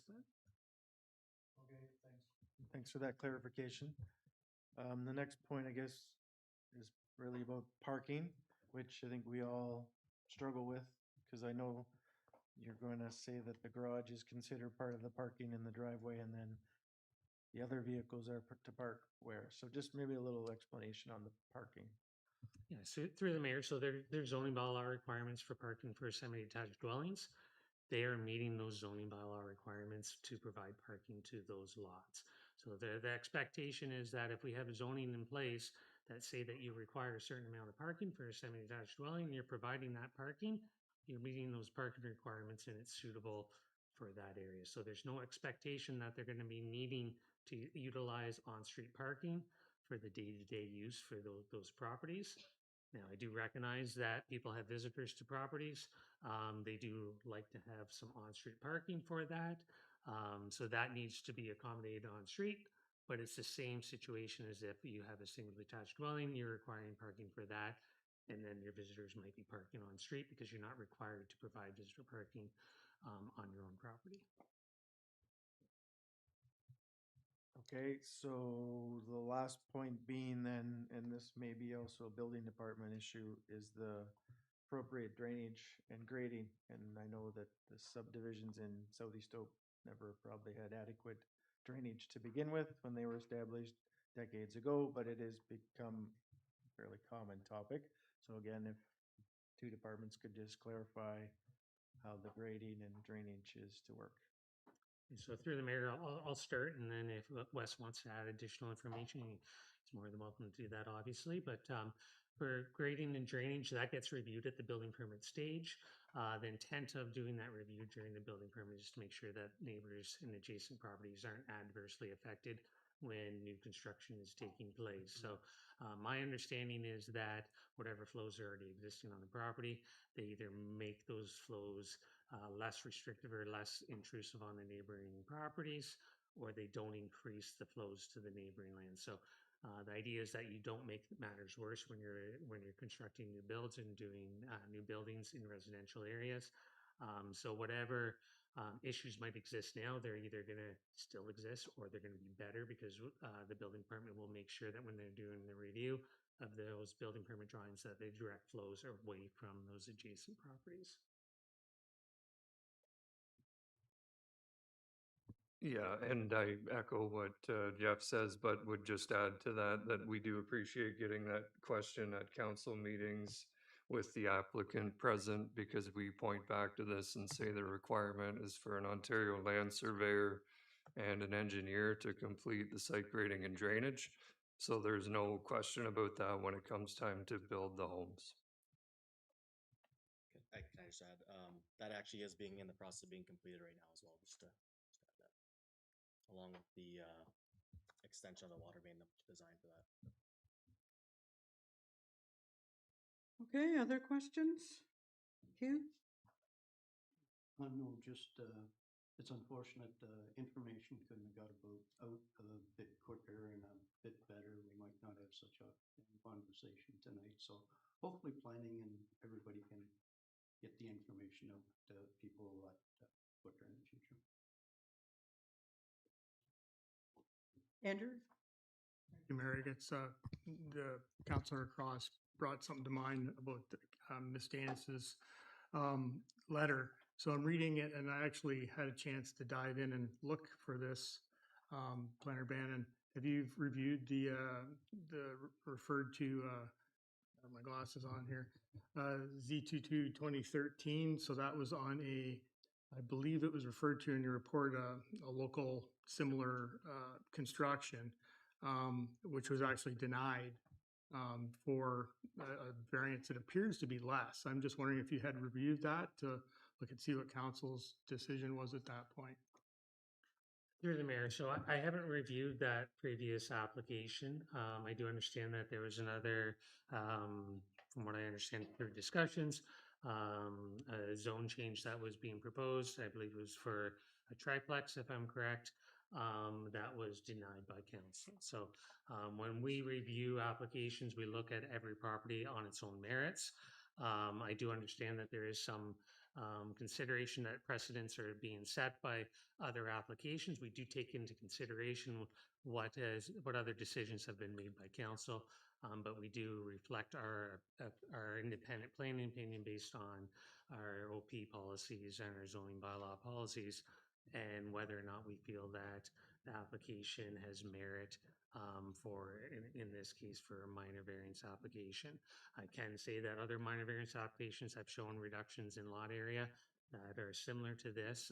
This is, in our opinion, probably isn't unique, but I do recognize that every property is unique in its own right, because you're all in different neighborhoods. You all have different circumstances relating to each of those applications. So we do take that in consideration, but we do look back to those official plan policies and zoning bylaw as are giving us our directions to our opinions. Amanda? Jeff, just a refresher, because we were talking about notices, which I think is important to clarify. So the public notice policy and procedure bylaw defines how and when notices are posted. And so provincial statutes like the Planning Act mandate they sort of mandate notice windows. So like maybe it would be good to share that, because there's been some discussion regarding that. And I just think that's an important piece to maybe highlight. And then I also have another point after you explain that. Yeah, so through the mayor, so those applications, yes, they are mandated through the Planning Act, and the length of time that those notices have to be sent out prior to a public meeting being held is legislated in the planning act. So those timelines have been followed for minor variance. You're looking at 14 days prior to the meeting being held that you have to circulate those applications. So that has been circulated. I do understand that there's some concerns, and I've heard that council is concerned with responses. I did reach out to the applicants while off on holidays to discuss the application, but there wasn't as much of a connection between the two of us because I could only leave voice messages because I wasn't able to reach them. But at the same time, we did have other planning staff that did follow up with some of the questions. Don't know if they were answered to the level of certainty that was being asked by the applicants. And then returning from holidays, I did discuss the application at length on the day first back from holidays following the long weekend on August 4th, which would have been a week ago from today, discussed that application and then followed up with written comments summarizing our discussion on the following Friday. So comments came through from one of the respondents in particular. I did work with that respondent because that's where I received comments from and tried to provide them with that information in a timely manner on that Tuesday following coming back from that week off of holidays. So just further to that, my understanding is that the procedure bylaw, so there's different actually windows, so 14 or 20 days. And so this is sort of a separate thing, but it's just a point given, I think I agree a little bit with some of the folks in the audience, more to do with the long weekend and timing and all that kind of stuff, and that could be frustrating. But I just wanted to know if there was a way that we could look at our public notice policy and procedure bylaw to look at how many days we post, because my understanding is that notice windows can be there's 14 days or there can be 20 days. And so I'm just curious if council in the future, to avoid things like this, perhaps we may want to look into that. I don't know if that is correct, but just wanted to flag that for discussion. And then the other piece too, which I think maybe is important to sort of discuss, is sort of, I know that there was some discussion about deferral and things like that. I struggle with that only because given some of the discussion tonight and some of the information shared, I don't know if deferral will change the outcome. And also, hypothetically, say if council rejected the application, the home builder or developer in this case has the right to appeal, and it would go to the Ontario Land Tribunal, in which likely they would favor the developer, especially since their planner is in favor of it as well, supportive. So just flagging that for the audience, whether it means anything, but I think there's been some good questions and discussion tonight, but I just wanted to flag those couple things. Okay, other questions from council? If there's no more questions, the committee will now consider a motion regarding the application. For a second, I'm part of it. I'll let you. Thank you. So I'm Colby Moore, live in Perthy. I'm a builder. I employ approximately 30 people that are all local to this area. We purchased this property conditionally based on the severance being approved, which we applied for 3 months ago approximately. Our intention has never changed, and we've tried to be open with everyone all the way along to provide the proper information, which we have. So I mean, I'm a local guy. I employ local people. I want to work with the neighbors, everyone in the neighborhood. We're not trying to do anything behind anyone's back, so to speak. It's frustrating to me that we then paid for the property on Friday, and all of these issues have now arisen on Monday after we paid for it, when all this information was provided months ago. But it is what it is. I just want to say that we want to work with everybody. We're not trying to, be abrasive to anybody. And I mean, it always works out better for everyone when everybody gets along. So that's our intention. And that's it. So thank you for your time. Okay, thank you. Do we have response to their? Can I respond to any of this stuff? No, I'm sorry, you can't. Andrew? I'd like to ask a question to the gentleman who just spoke. Go ahead. Yeah, so you mentioned timelines of buying and that's great. How would you feel about if there's a deferral to make sure, because we have had issues with the property measurements, talking about the corner house, traffic, a number of issues that seem unresolved, and I think that you maybe understand better than anybody some of the viewpoints of the residents. What is your opinion on a short deferral? I mean, like, in the end, we're gonna do something anyways, so and I don't know how long that will delay things, if the money's gone now, so how long would it be held up in transit, I don't know, so I mean, we wanna work with everyone, we're gonna do something in the end anyway, but I mean, we're open to options, we don't wanna do this, so. I mean, also winter is coming and it would be, as a builder, it's nice to get things going before winter, if it doesn't work out, it is what it is, but here we are, right, so. Thank you. Okay, we do have a motion, and it reads that the Township of Perth East Committee of Adjustment approve application file MV 5-2026 submitted by Mackenzie Callflesh on behalf of Ralph and Joanne Gerber for lands described as part lots 228 and 229, Plan 331, Southeast Hope Ward, Township of Perth East, municipally known as 2173 Andrew Street, as it relates to number 1, relief from section 13.2.1 of the Perth East zoning bylaw to reduce the minimum lot area for one unit of a semi-detached dwelling from 325 meters squared to 270 meters squared, subject to the following conditions, and the condition is that the owner obtains a necessary building permit within 2 years of the approval of the minor variance. Do we have a mover and a seconder? Moved by Amanda, second by Jeremy. All those in favor? Make some comments if I may. Can I enter this public process? Fine, you can make comments. So my questions and comments for this, I'm not going to be able to support this because I believe the timeline was constrained by nobody's fault. But there was incorrect measurements given publicly by nobody's fault. It's just, but it is there. It is factual and it is verified. The corner lot is a concern, which seems to be already a concern. Our staff knows it's a concern about the stop sign there, and especially the traffic going around, and to have that floating, and it's not part of this, but it could be part of this and probably should be part of this. So I think a deferral more reasonably would allow the proponents and the ratepayers to continue their very good conversations they've been having and work something out and learn something from each other, where they could make this the best possible thing for themselves, both groups. So I'm not going to be able to support moving ahead with all these unanswered questions. Okay, thank you. Anyone else? Bob? Well, just to clarify, the corner lot to me is a real problem, but it's not part of this application, so I can't really consider that.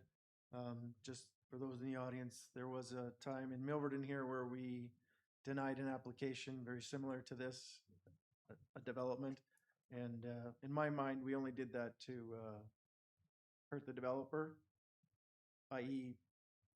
cost him 6 months. He chose not to work with the residents. He also chose not to work with staff, and he came back basically with the same plan as he submitted. And the province said, "Giddy up, we like it. Let's move ahead." So this is, in my mind, the exact same thing. We could say no, and the province is going to pass it hands down. We have very little faith in the province saying no to an application like this. So I just want you to know, you're expecting us to say we want single-family homes to meet up with the existing subdivision. Someone's going to say, "I bought these and I have to make money, and I can only do that by making semis." I hope that he will work with you if you continue the dialogue. I don't see that there's going to be any chance that the township can be involved in that and help you. And so with that, these are the constraints that the township has working with the province and developers. Everybody wants homes, everybody wants affordable housing. Our hands are pretty much tied. Okay, any more comments? If not, all those in favor of the motion? Opposed? Carried. And we do have a second one. And it reads that the Township of Perth East Committee of Adjustment approved application file MV 6-2026 submitted by Mackenzie Callflesh on behalf of Ralph and Joanne Gerber for lands described as Part Lot 228 and 229, Plan 331, Southeast Hope Ward, Township of Perth East, municipally known as 2173 Andrew Street, as it relates to number 1, relief from section 13.2.1 of the Perth East zoning bylaw to reduce the minimum lot area for one unit of semi-detached dwelling from 325 meters squared to 270 meters squared, subject to the following condition. And that condition is that the owner obtain the necessary building permit within 2 years of the approval of the minor variance. I need a mover and a seconder for that. Moved by Amanda, second by Jeremy.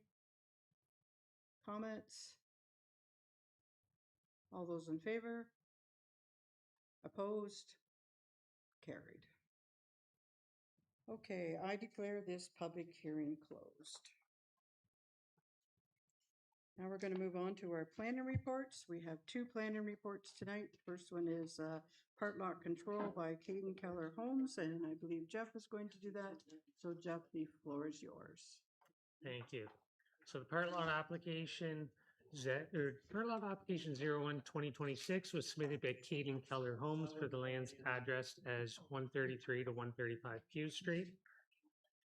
Subject application is requesting approval to pass a bylaw that will exempt the subject lands from part lot control provisions of the Planning Act. If exempted, each unit of the semi-detached dwelling can be separately conveyable. Applicant has submitted a 2-lot development plan showing the proposed development, which is a semi-detached dwelling on the parcels to be created from that exemption, being Plan 44M80, and the dwelling is currently under construction. The lands are designated as neighborhood in the official plan, and they are zoned with a special zone R2-13 in the Perth East zoning bylaw. Zone allows for the semi-detached dwelling that is currently under construction. Removal of the part lot control to establish the lot lines for the semi-detached dwelling is an acceptable method of lot creation in the Planning Act. Once the bylaw has been approved, the surveyor's reference plan showing the lot lines is completed and would be registered at the registry office.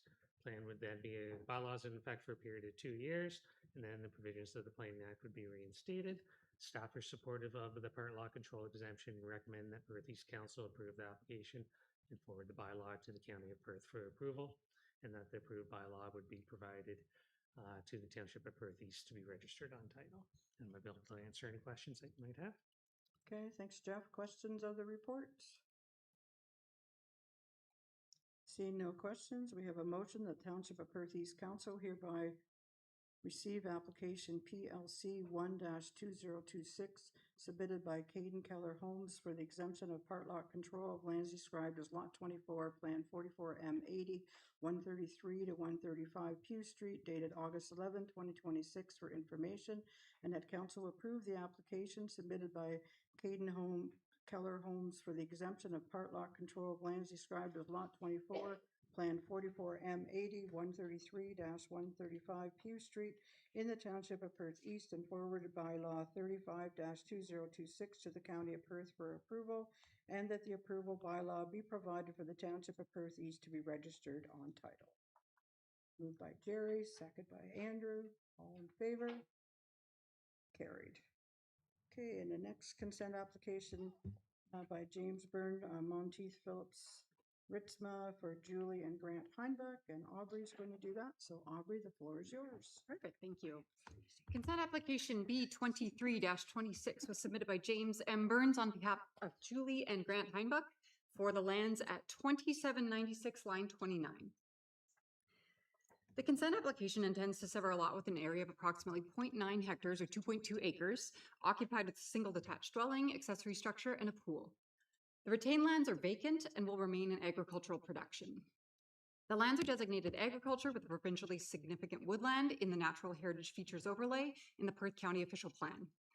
The subject lands are zoned Agricultural Zone and Natural Resources Environment Zone 2. Prime agricultural areas and natural heritage features shall be designated and protected for long-term use. Lot creation in prime ag areas is discouraged and only permitted in accordance with provincial guidance.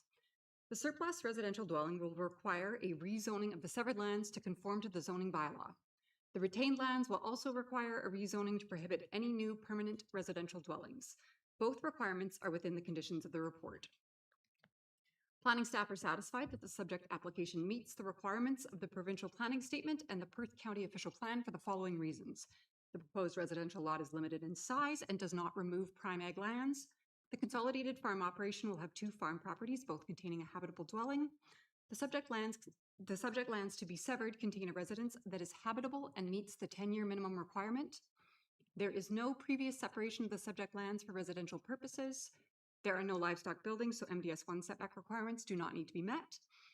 And the proposed development does not negatively impact protected waterways, natural features, or biodiversity. Planning staff have included conditions to the application to remain consistent with the provincial planning statement and conform to the Perth County official plan. There was one public agency comment received from Blue Water Recycling Association indicating that they have no comments for the proposed consent application. Public notice was provided to the neighboring property owners on July 22nd, and no comments or concerns were received.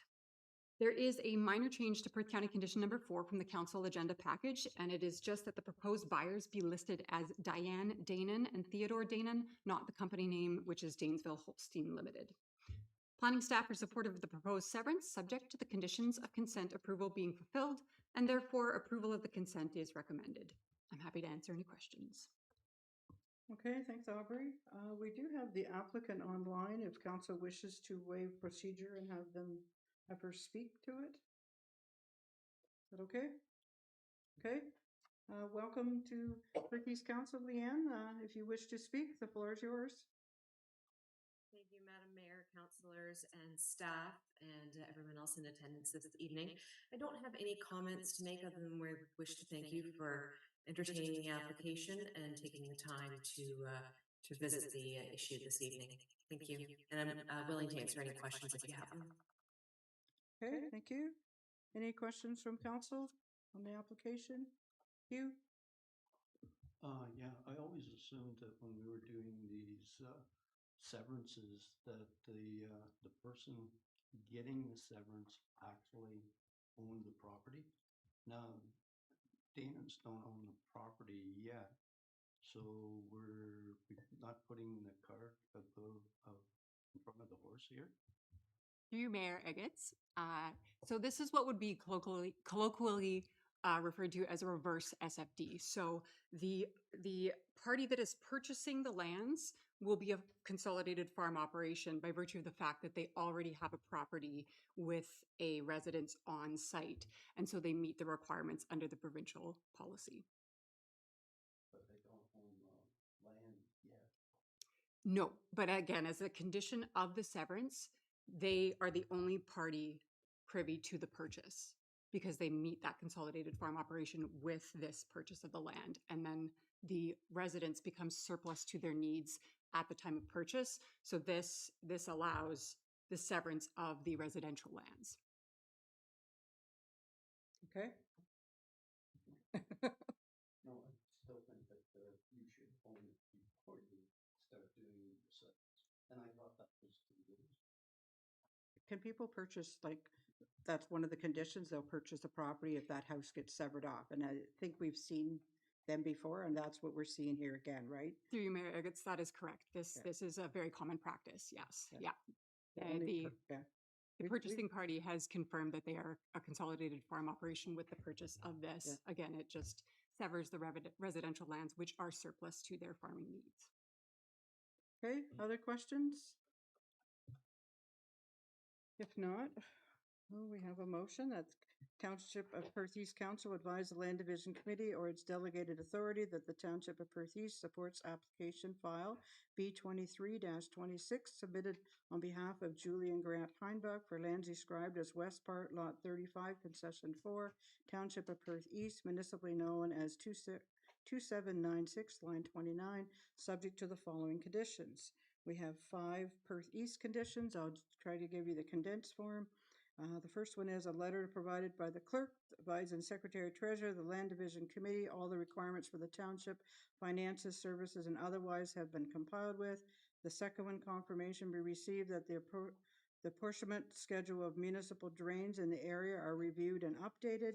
The third one, confirmation be received, an amendment to the township's implementing zoning bylaw has been adopted to zone the proposed severed lot to permit only a dwelling, accessory uses, buildings, and structures, and to zone the retained lot to prohibit any new permanent residential dwellings. The fourth one, confirmation received that the severed and retained lots have each been assigned separate municipal addresses and signs. And the fifth one, that confirmation be received that road access to be severed and retained parcels are to the satisfaction of the Township of Perth East. The Perth County has 4 conditions. One is that confirmation be received from a solicitor that the certificate of the official be scanned and attached to the electronic registration of the transfer. The second one, the Land Division Committee be provided with a description that is consistent with the application and equal to that required for registration of a deed/transfer.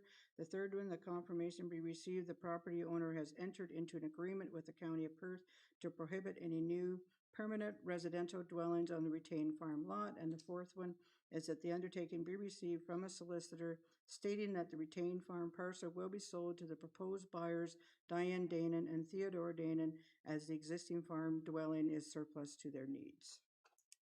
Leanne had raised her hand just before she left the screen. I think she's still there. She had something. Leanne, are you still there? I don't know if she wants to say she's About that. Did you want to add something? No, I just wanted to note that the actual applicant for the consent to speak to the question before is actually the Heinbach family, and the surplus farm dwelling farm owner is the Danon family, and they're the ones who have the consolidated farming operation, and that's how that settles out for them to be able to purchase the lands, and that the split of the farm property actually qualifies.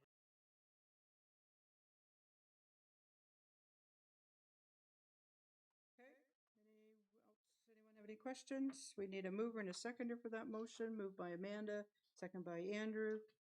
Questions? All those in favor? Carried. Okay. We are going to move on to, we have nothing from the CAO. Before we get any further, just so everyone knows, our delegation that was to happen there earlier and we had technical difficulties, he's going to come back in September. So that's what was decided tonight. So going back to reports now, CAO, we have nothing. The clerk, we have the procedure bylaw review. Ashley, the floor is yours. Okay, thanks, Mayor Rigetts. So this is a follow-up report from the April 21st first council meeting when the direction was provided to staff to update the procedural bylaw to include one morning meeting a month and one evening meeting a month. So throughout the bylaw, I've highlighted sections that are changed to update those provisions. So section 6.3 has a couple of changes. And then the notice for regular meetings under section 7.1. And then while we were reviewing the bylaw, we just thought it would provide some more clarification or better clarification under other business. So this is under section 16, what could fall under other business during council meetings. And then providing some more detail and guidelines regarding public presentations, other presentations, and delegations. And then the curfew are the key highlights. And I will try to answer any questions if there's any. Okay, thank you. Questions? Andrew? Thank you, Mary Gitz. Page 268, the other business. I know it's kind of outside of the scope of what we were looking for, and it was flagged for whatever reason. What was the reason this was flagged and is proposing to be changed? So throughout the update, so this last update was in 2023, we make notes of procedural questions that arise during council meetings.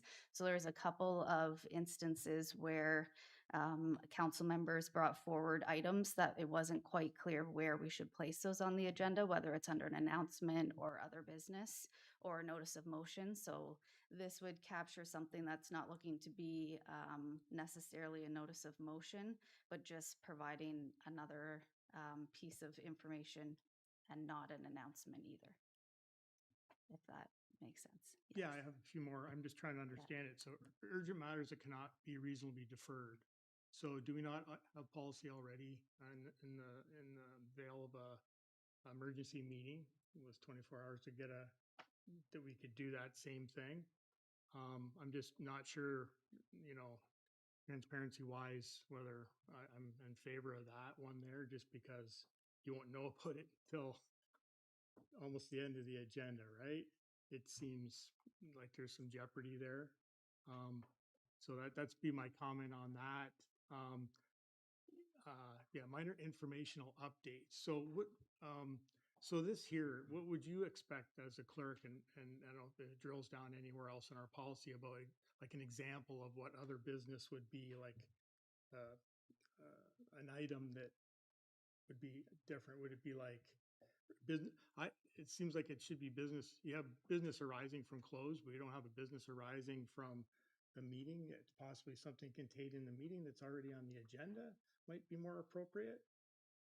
I don't know. I'm just asking. I'm trying to understand. Yeah, one of the items that was flagged was the waterfall agriplex, that MZO that came in kind of last minute, that didn't fall under a report. It was a request, but not a delegation. That was one of the ones that we had jotted down there. And I'm just trying to think if there's another one. There was another one. But it's that type of nature where there's someone that's looking for direction that can't be deferred, but not, staff haven't had enough time for preparing a full report.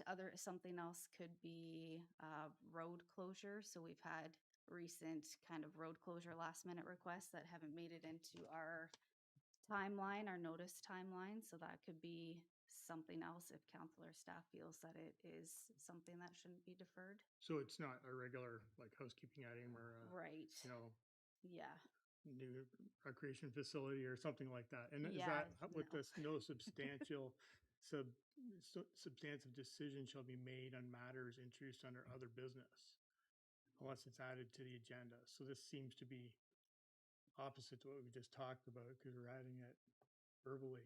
I just don't understand where it came from. So I'm just trying to get like an example maybe of that last part there, no substantive decision, which makes sense to me, right? Transparency. And then we have unless a majority vote of council, is that to get it, to discuss it? Or is that to, like, we're not suggesting we're creating bylaws or anything like that in other business with no motion, are we? Right. No, we Okay. would not want to do that. Okay, no, just want to make sure what to expect. So, okay, thanks. Okay, any other questions? I guess maybe further just what Andrew's asking. So council has something they want to bring up. Where can they bring it up then? Or they can't? Like, I'm a little confused too, where the opportunity is that you can bring something new that you want. Like, I'll use the DC, the development charges. When we did that, I brought that in under new business and we sent it back to staff to bring our report back. So I'm just like, where would that fall into, or how would it fall into? So typically with something of that nature, notice of motion, to speak to Councillor McAlpine's comment, notice of motion is about transparency. It comes as a notice of motion, it goes away, it comes back to council. Council's had an opportunity to think about it and whether or not they want to proceed. So on those type of things, we're hopeful that notice of motion is the process as opposed to other business. It should be notice of motion, based on my experience, that's the most transparent way for items that council wants to get on the agenda. Making that notice of motion, it comes back to council. All council is aware that it's coming back, and that's how that process would typically happen. There have been instances as it relates to timing where other business has been used, but primarily it should be notice of motion. So what would you bring back under other business? Like what, does anybody can think of anything that they, Jeremy? It's thought every summer that I forget to submit for a road closure request. And then I'll miss it at for a meeting, for example, but maybe that's something that happens every year. It's kind of open and closed. Do we even need to have a discussion about it? Probably not. It just happens anyways. So I often think, hey, if I don't get this in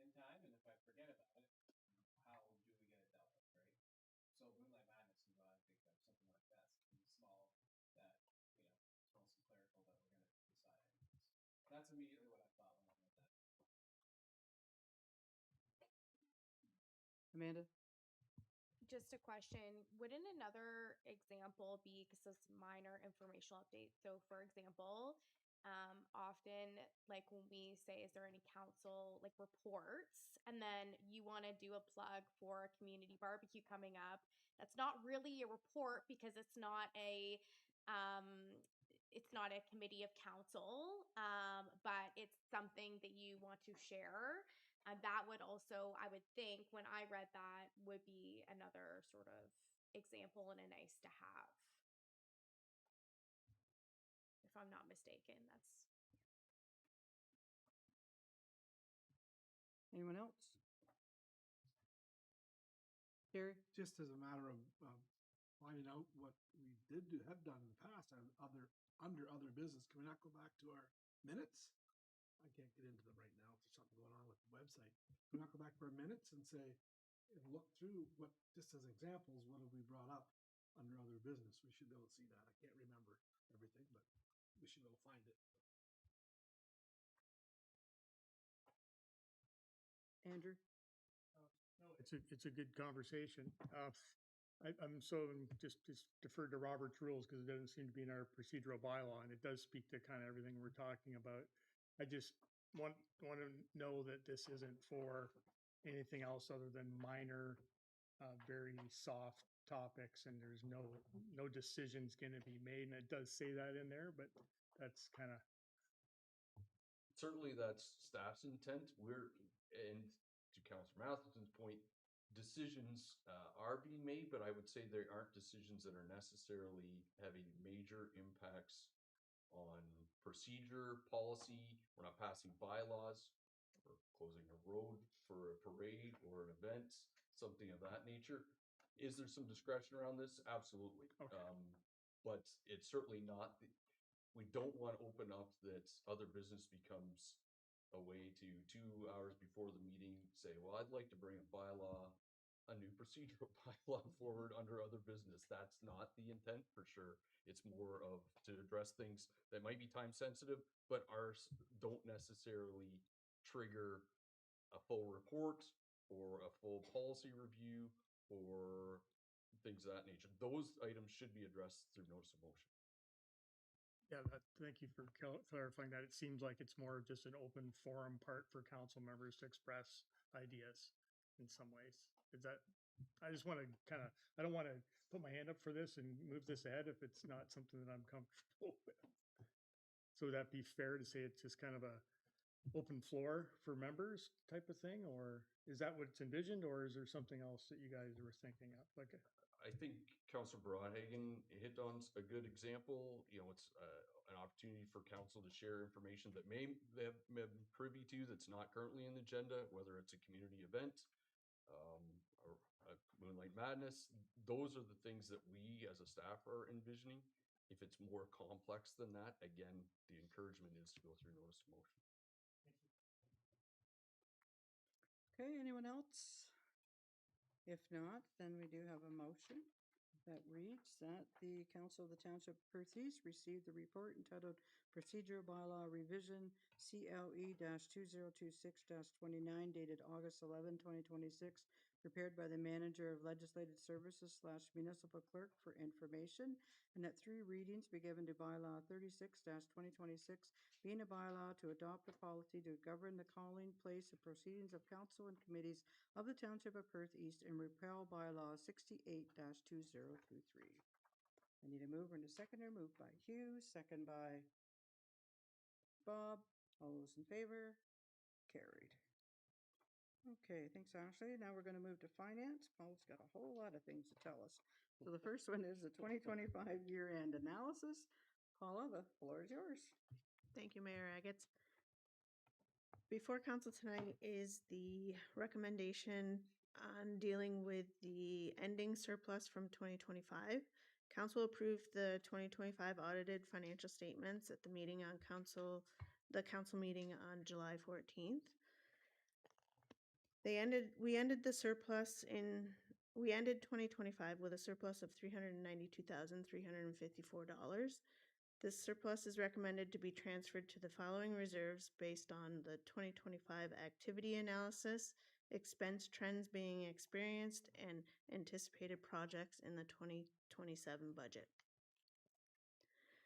The transfers are the following: $238,141 to the general contingency reserve, $33,869 to the legal fee reserve, $100,000 to the pool capital reserve, and $20,344 to the winter control reserve.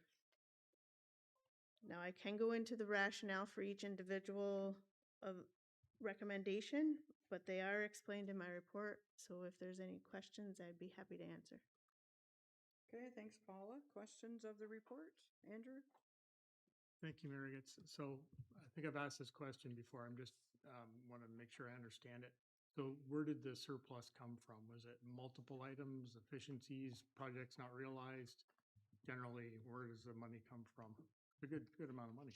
Yep. Through Mayor Agates, the first chart in the report explains the budget variances. Mhm.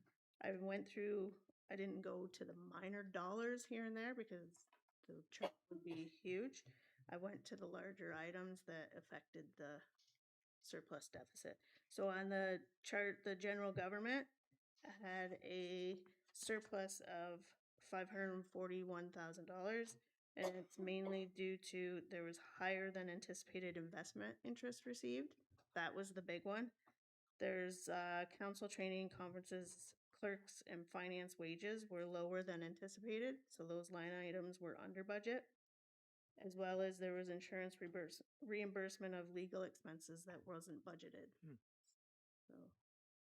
And so I realize it's good practice to beef up other funds. Is there any way that some of this money can ever go back and offset the next year's increase, or would you not deem that wise? That's kind of what we've anticipated with the pool transfer, because recreation had a surplus of $119,000. We're aware that in 2027 budget, it's probably going to be proposed to update the filtration system in the pool house. There's going to be money required for that. The reserves aren't set aside for that. So $100,000 was devoted to that, recommended, as well as the winter maintenance and the legal fees. Those are ongoing escalating costs. We're trying to beef those reserves up so that the impact to the levy, the tax rates, can be minimized. There isn't the peaks and valleys based on the years. So there are those cases where it does go back and it does help offset, as well as the general contingency reserve, of course, can be used for various items. Perfect, thank you. Yep. Okay, other questions? If not, we do have a motion that Council of the Township of Perthes receive the report prepared by the Manager of Financial Services Treasurer dated August 11, 2026, entitled 2025 Year-End Analysis FIN-2026-15 for information, and that further that the 2025 cash surplus be transferred to the following reserves: general contingency, $238,141, legal fees, $33,869, pool capital, $100,000, and winter control, $20,344. I need a mover and a seconder. Moved by Amanda, second by Jerry. All in favor? Carried. Okay, next one is year-to-date financial report. Paula? Thank you again, Mayor Agates. Before council tonight is the January to July 2026 year-to-date report. Overall, township departments are tracking on target, with expenditures generally aligning with the point-in-time benchmark of approximately 58 to 60% of annual budgets. Staff notes that some revenues and expenditures are seasonal in nature and may not align precisely with year-to-date benchmarks. There's one item to note in addition to the items that were noted in the January to March 2026 year-to-date, and that is the fuel expenditures are trending higher than budgeted expectations. with approximately 65% of the annual fuel budget spent as of July 31st, 2026. Staff will continue to closely monitor these budget pressures and report any significant changes to council through future year-to-date reports. And this concludes my report. If there's any questions, I'd be happy to answer them. Okay, thanks, Paula. Any questions on this report, Hugh? Yeah, Paula, the water and sewer revenue posted at 67% seems like that's an awful high for the time of the year. Is that normal for other years, like to be that high? Yes, that's normal. Oh, sorry, through the mayor. Yes, that's normal. We bill every 2 months, and it just falls at its 67% billed now. Okay, other questions? Jerry? A quick one, thanks through you, Mayor, probably not for Paul, but for Jake. Has the wood stove been fixed at the shop in Overton? Through the mayor, it has, yes. Thank you. Okay. If no more questions, we have a motion that the Council of the Township of Perth East receive the report prepared by the Manager of Financial Services Treasurer dated August 11, 2026, entitled January-July 2026 year-to-date FIN-2026-16 for information. I need a mover and a seconder. Moved by Hugh, second by Matt or Jeremy. All those in favor? Carried. Been a long day. Okay, now we're moving to Consumer Price Index and Job Rate Salary. Paula? Thank you, Mayor Agates. Before council tonight is the Consumer Price Index, or CPI, and the 2027 draft job rates and salary grids. Based on the Budget Development and Control Policy FI 1.06, the average CPI from July 2025 to June 2026 is used as a starting benchmark for the annual budget preparation. The annual CPI for 2027 is calculated at 2.34%. This amount has been applied to the 2026 pay grid, and these are presented to council in the 2027 draft pay grids attached to this report and are to be effective January 1st, 2027, if approved by council. This increase would generate an increase of approximately $162,500 in the salaries, wages, and benefit line items, equating to a 1.38% on the Perth East levy increase. And that's based on the 2026 levy and staffing levels. The common benchmark for annual cost of living and allowances, or CPI increases, is generally between 2 to 3%, and the proposed 2027 rate of 2.34 falls within this benchmark. The annual CPI is also applied to the 2026 budget as a starting point for managers to review line by line and adjust accordingly to anticipated 2027 departmental requirements in preparing the 2027 staff budget.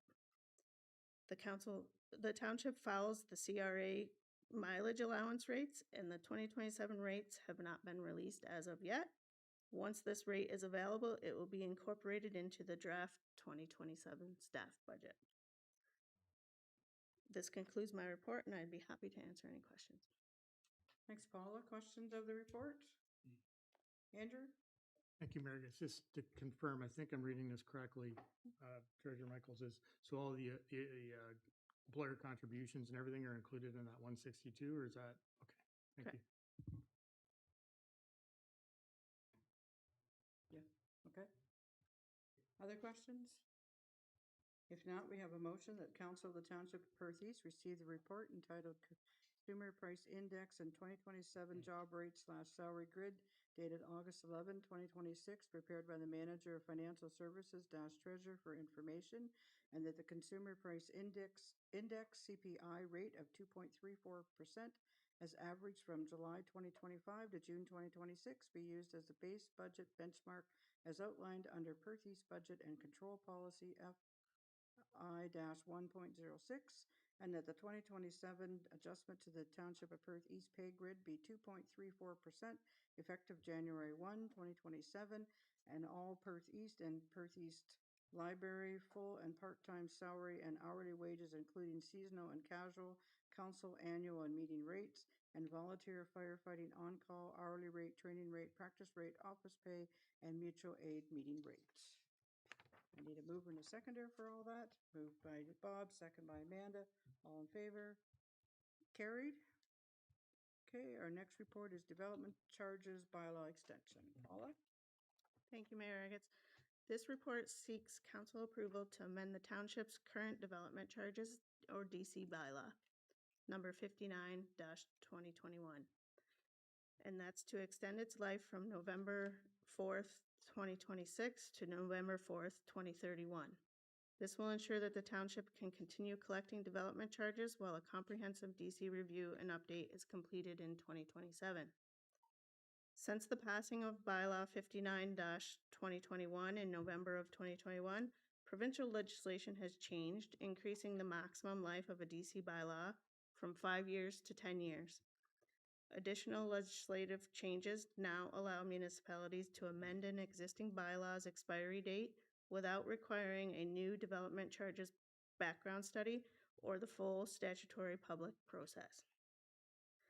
The township is currently working with Henson Consulting Limited on a new development charges background study and updated bylaw. This is anticipated to be completed in 2027. Staff are recommending extension of the DC bylaw expiry date to allow for the completion of the water and wastewater servicing master plan, so staff can incorporate the most current growth, servicing, and financial information to the DC background study.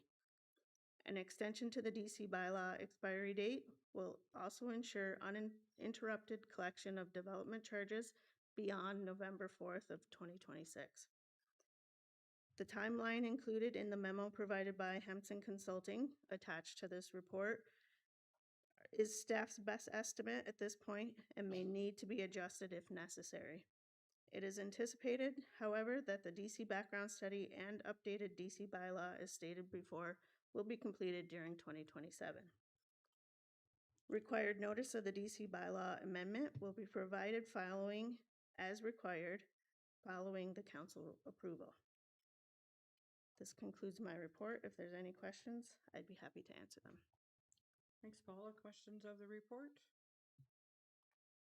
Seeing no questions, we have a motion that the Council of the Township of Perth East receive the report entitled DC Bylaw Extension dated August 11, 2026, prepared by the Manager of Financial Services - Treasurer for information, and that Council give 3 readings to Bylaw 37-2026, being a bylaw to authorize an amendment to Development Charges Bylaw number 59-2021 to remove the current expiry provision and extend the life of the bylaw to November 4, 2031, thereby ensuring continuity in development charge collection while allowing completion of a comprehensive DC background study and bylaw update in 2027. Moved by Jerry, second by Hugh. All in favor? Carried. Okay, the next report is financial policy housekeeping. Paula? Thank you, Mayor Agates. This report is part of an ongoing review of the township finance policies to ensure they remain current, relevant, and aligned with legislation, bylaws, and administrative practices. Staff are recommending repealing several outdated or unnecessary finance policies that are now covered through legislation, annual bylaws, or operational procedures. These being the accounting audit financial reporting policy, bank agreements policy, fees for services policy, and the vacant unit rebate program policy and associated bylaw. Staff are also recommending replacing the existing investment policy with a new simplified policy that aligns with the Municipal Act and current investment regulations. The proposed updated policy provides clear investment direction while avoiding duplication of legislative requirements. A new corporate credit card policy is proposed by staff to strengthen internal controls and improve consistency across the township. This policy establishes clear rules regarding who may receive a card, authorized and prohibited uses, spending limits, and approvals, documentation and reconciliation requirements, lost and stolen card procedures, accountability, and consequences of misuse. These changes are proposed to modernize and strengthen the township's financial governance framework And this summarizes my proposed policy changes within this report. If there are any questions, I'd be happy to answer them. Thanks, Paula. Questions of the report? No questions. We have a motion that the Council of the Township of Perth East receive the report prepared by the Manager of Financial Services Treasurer dated August 11, 2026, entitled Finance Policy Housekeeping Review, FIN-2026-19 for information, and that Council repel the following financial policies and related bylaws where applicable, as they are no longer required, have been superseded by legislation, annual bylaws, or administrative practice. FL-1.03, accounting/audit/financial reporting, subject to maintain bylaw 37-2022 in effect as required. FL-1.05, bank agreements. FL-1.07, fees for service. FL-1.16-02, vacant unit rebate program, including associated bylaw 07-2002, and that council repel bylaw FL 1.08 investment policy and approve the updated FL-1.08 investment policy as attached to this report, and that council approve the new FL-1.25.01 corporate credit card policy as attached to this report. I need a mover and a seconder for all that. Moved by Amanda, second by Hugh. All in favor? Carried. Okay, next report is request for a budget amendment. Paula? Thank you again, Mayor Eggets. This report is a request for a 2026 budget amendment to support fleet repairs and vehicle replacement for Perth East Transportation. The township receives $73,121 annually through the Provincial Gas Tax Funding Program to help fund the fleet replacement and support the long-term sustainability of the Perth East Transportation Services. The existing 2018 Ford Transit requires approximately $5,000 in repairs for safety certification. These repairs include brake work, body repairs, and new snow tires. These repairs are anticipated to extend the vehicle's service life by an additional 2 to 3 years. In addition to the $5,000 request, there's a request for replacement of the 2020 Ram 2500 accessible van due to increasing maintenance and repair costs. This van has also reached its expected useful life. This van is proposed to be replaced with an accessible 9-passenger vehicle with quotations ranging from $132,000 to $157,000. So the middle of the pack was requested at $142,000. The total request is $147,000 to be funded by the Perth East Transportation Reserve with no impact to the tax levy. This reserve is projected to have a year-end balance of approximately $392,500 at the end of 2026 prior to this request. This requested budget amendment supports reliable and accessible transportation services, extends the life of an existing vehicle, replaces an aging fleet asset, and utilizes available reserve funds as intended for long-term fleet sustainability. This concludes my report. If there's any questions, I'll do my best to answer them. Okay, thanks, Paula. Questions of the report? Seeing no questions, we have a motion that the Council of the Township of Perth East receive the report prepared by the Manager of Financial Services Treasurer dated August 11, 2026, entitled Budget Amendment Perth East Transportation Vehicle Repair and Replacement FIN-2026-20 for information, and that the 2026 Perth East corporate budget be amended to include a grant to Perth East Transportation for the purchase of a specialized 9-passenger accessible vehicle, $142,000, and repairs to the 2018 Ford Transit 9-passenger at $5,000 at a total estimated cost of $147,000 to be funded from the Perth East Transportation Reserve. Moved by Jerry, second by Hugh. Jerry has a question. Yeah, no, just a comment. This is through you, Mayor. Something with the elimination of the PC Connect last year ago. This is a program that we need to continue to support through our township, whoever means through the gas tax and a little bit that we do contribute. So again, this is something we need to continue to support for the residents. Okay, anyone else? All those in favor? Carried. Okay, Paula, last report. Tile drain loan application. Thank you, Mayor Eggets. This is the final report from finance this evening, I promise. The property owners of 7579 Perth Road 131, Larry and Sharon Dowd, are seeking council approval for a tile drain loan to support drainage improvements on their agricultural property. The tile drain loan program allows for property owners to borrow up to 75% of total project cost to a maximum of $50,000 per provincial fiscal year, and all approvals are subject to availability of provincial funding. This request is for $49,200 and will remain valid for up to 2 years if approved by council. The Township Borrowing Bylaws 06 of 2005 for tile drain loans has a remaining balance of $96,500 prior to this loan. This concludes my report. If there's any questions, I'd be happy to answer. Okay, thanks, Paula. Questions of the report, Hugh?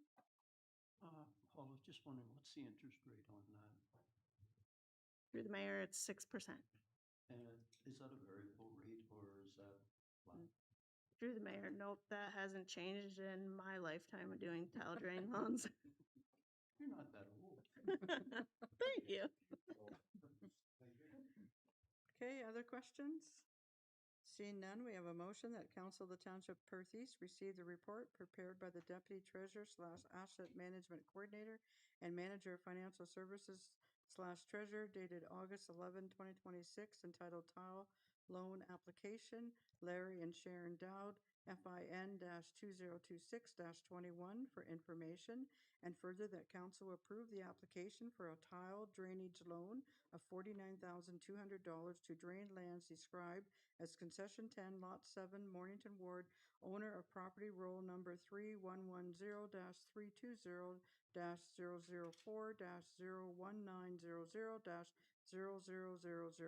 7579 Perth Road 131. Moved by Andrew, second by Hugh. All in favor? Carried. Thanks, Paula. Now we're going to move to Public Works, and our first one is Industrial, Commercial, and Institutional Property Recycling Collection Update. Jake, the floor is yours. Thanks, Margaret. As council is likely aware, the regulation around recycling has evolved in recent years, with producers of recyclables being legally and financially responsible for the recycling of materials produced. Producer responsibility organizations, or PROs, work on behalf of those producers to collect and recycle these materials. This applies for all residential properties, but does not apply to ICI properties. As an example, that would include something like a retail store or restaurant. In January 1st of 2026, these ICI properties began having their recycling collected separately under a specific route from Blue Water to ensure that separation of materials from residential properties. Property owners that fall under that designation of an ICI property, they had red lids distributed for their wheelie bins. And in 2026, BRA absorbed the additional cost of that recycling, providing municipalities a bit of time to make a decision on how to move forward with ICI recycling. For BRA to continue the collection as done in 26, the cost would be $160 per bin.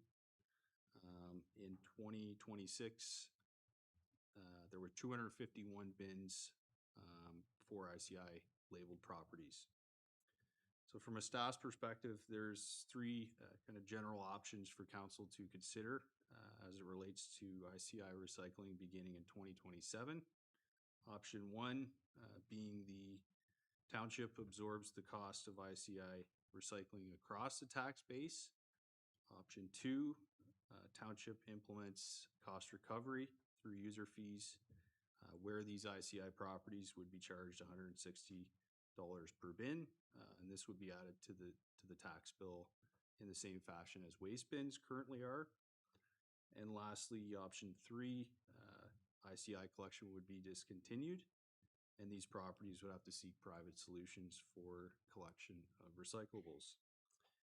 So staff do feel there's an importance in maintaining a recycling service to all properties across the township, reinforcing the importance of waste diversion.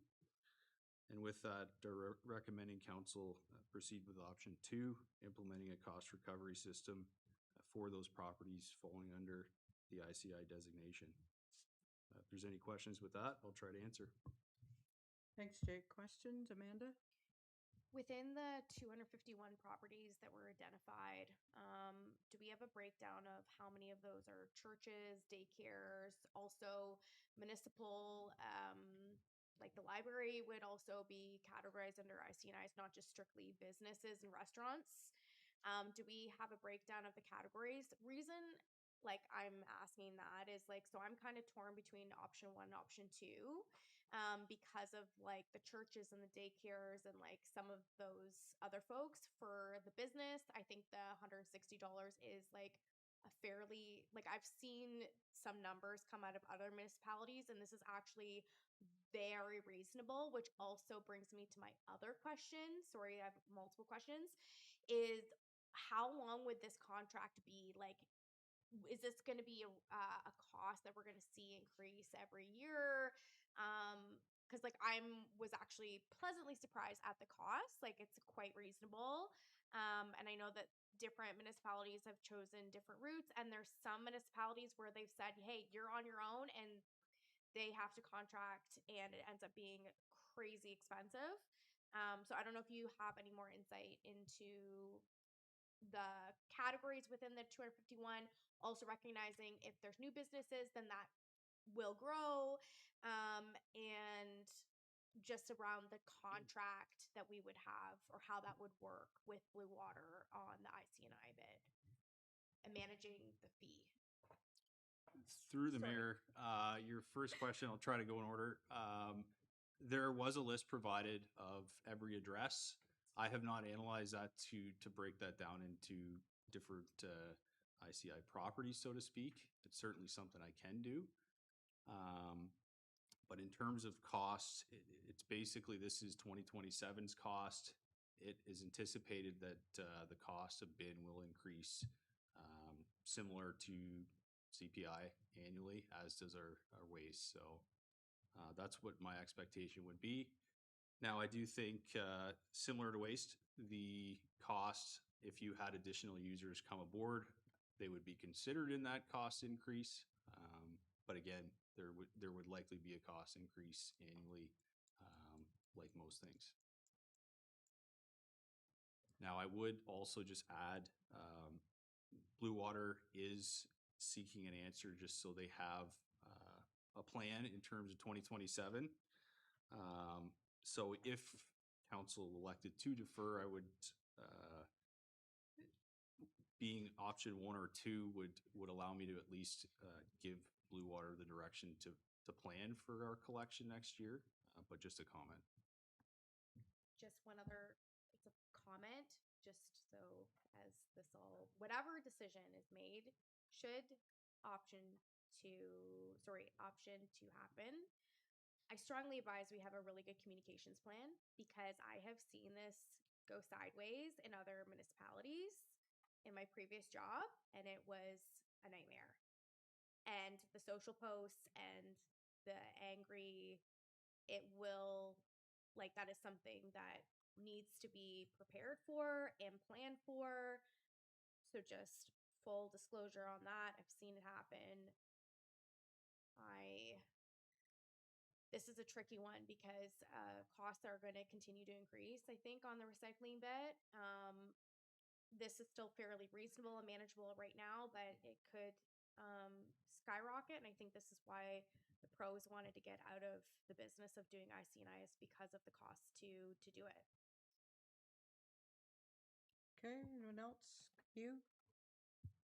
Yeah, the size of the bin that people would get, excuse me, is it the same size as you would have in a home? I would hope that would be a bigger bin, but just wondering if you'd clarify that, please. Yeah, through the mayor, it is the same size, the recycling bin. I can't remember the volume. of those bins, but it's the same as you would see at a typical residential home. And there is the option for additional bins to be sought, but obviously there would be a cost associated with that if necessary. And they get picked up every other week, just like home fit. Yeah, through the mayor, that's correct. The way it's gone this year is they've all gotten picked up every other Tuesday. I would envision something similar happening going forward. Okay, other questions? Jerry? Yep, just some comments as well concerning, option one, if we pick that, we'll have ratepayers and residents that are, why am I paying for a business to dump their recycling? Option two, yes, there's some small, medium-sized businesses that have 4 or 5 of these bins, so obviously it's $160 per bin. If we cancel, this altogether, obviously I see some of these businesses putting all that in the garbage. And that is a concern. So the whole program is concerning to me. So I'm kind of torn on which option. I think option two would be the best at this point. Yeah, there's so many different variables with this one. Okay, thank you. Other, Andrew? Thank you, Margaret. So BRA sets the price of the bin and that's what we charge yearly. Just Through the mayor, that's right. That's how we budget for that and include into our fee schedule. would it be fair to say that maybe recycling isn't working out to what it was as far as financially for companies? I'll put that nicely. Are they still finding products that they can make money off and run their, because it's quite a substantial operation, a recycling operation. It is. I can't speak to the inner workings of the recycling and how they're making out, so to speak, but I haven't heard a lot of great things. Okay, Amanda? Just one other question for Jake out of curiosity. Which pro is Blue Water with? Through the mayor, I do not have the answer to that. I know you've There's asked 3 me that. pros in Ontario, so just more of curiosity. I can find that out for you. Bob? Just so that I'm clear, the properties could opt out of this, and then that would also create a higher cost for the remaining properties? Is that, so this isn't really set in stone? Through the mayor, I anticipate that if we allowed ICI properties to opt out, that is going to have to get reflected in the cost. So I think it would be a blanket across the board for every ICI property. Otherwise, that fee or that cost is going to change. It just has to, based on the number of bins they're collecting.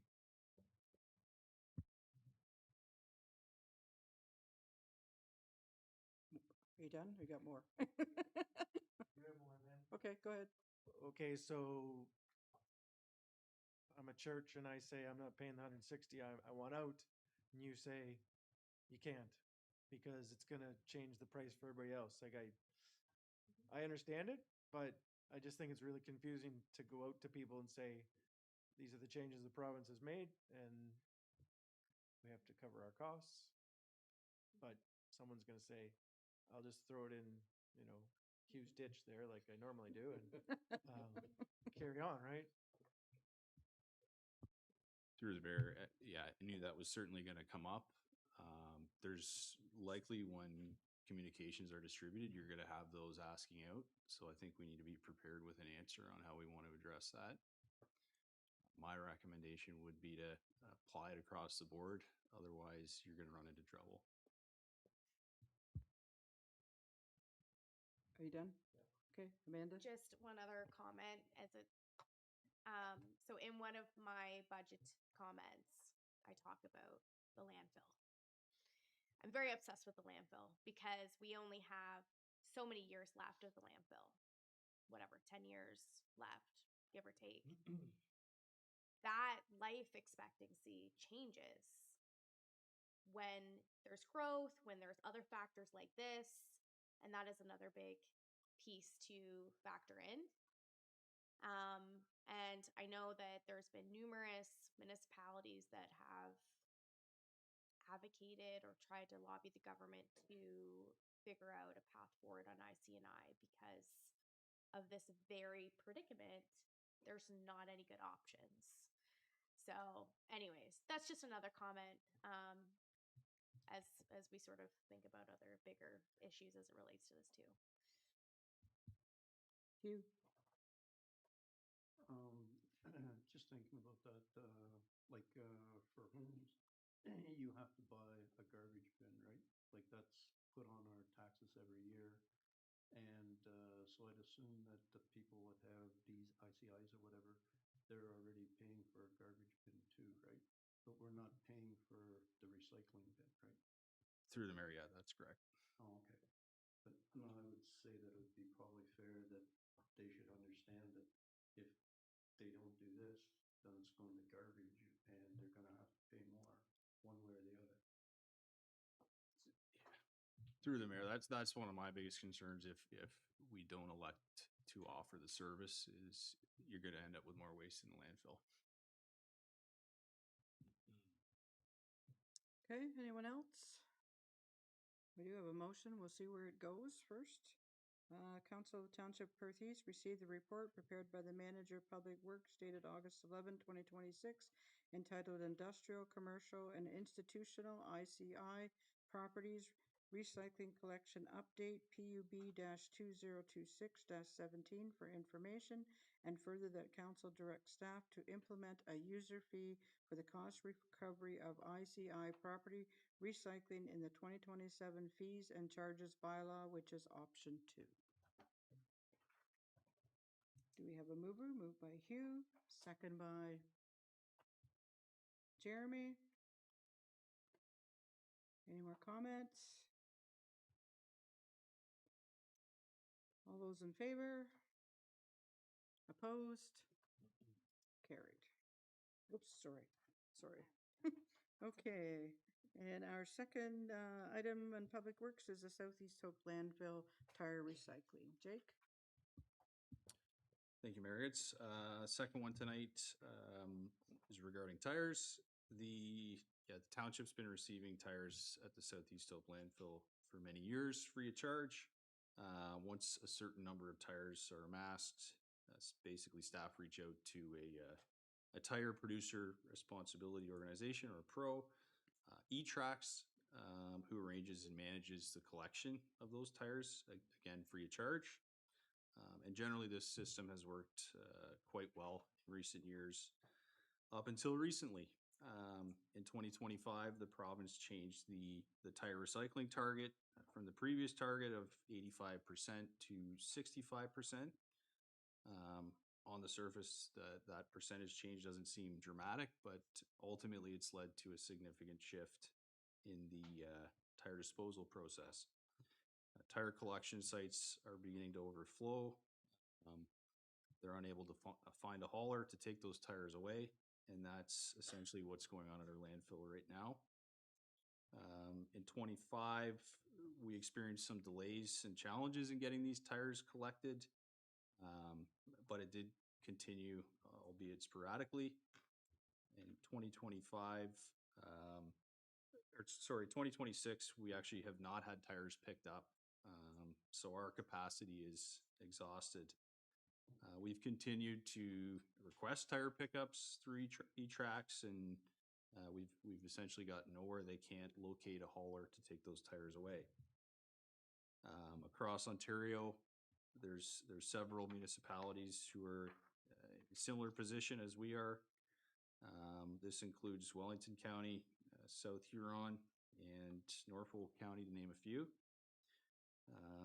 And given these issues being faced by municipalities across the province, the ministry is proposing amendments with the aim of solving this issue.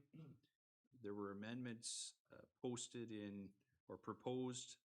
in April this year, which would essentially include a requirement for pros to collect tires from any site that requests pickup and has 50 or more tires, while adding a guaranteed response time during peak tire change times. At this time, there's been no official word on the amendment. It hasn't been made as of yet, or timeline. That said, staff would recommend we put a pause on the acceptance of tire collection at the landfill until such a time that either the regulation is amended or we're confident we can get our tires collected on a regular basis. If there's any questions with this report, I'd be happy to answer those. Okay, thanks, Jake. Questions of the report? Amanda? Just a couple comments. Hope this wasn't because of all the tires that I brought Jake the last 2 weekends. Over 100 tires. Anyway, staff are great. So spending a lot of time at the landfill lately.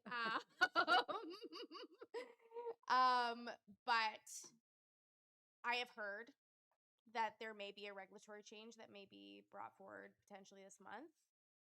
I am very hopeful that that happens to get things moving, because you only listed a couple of the municipalities, but there's a lot more that have halted.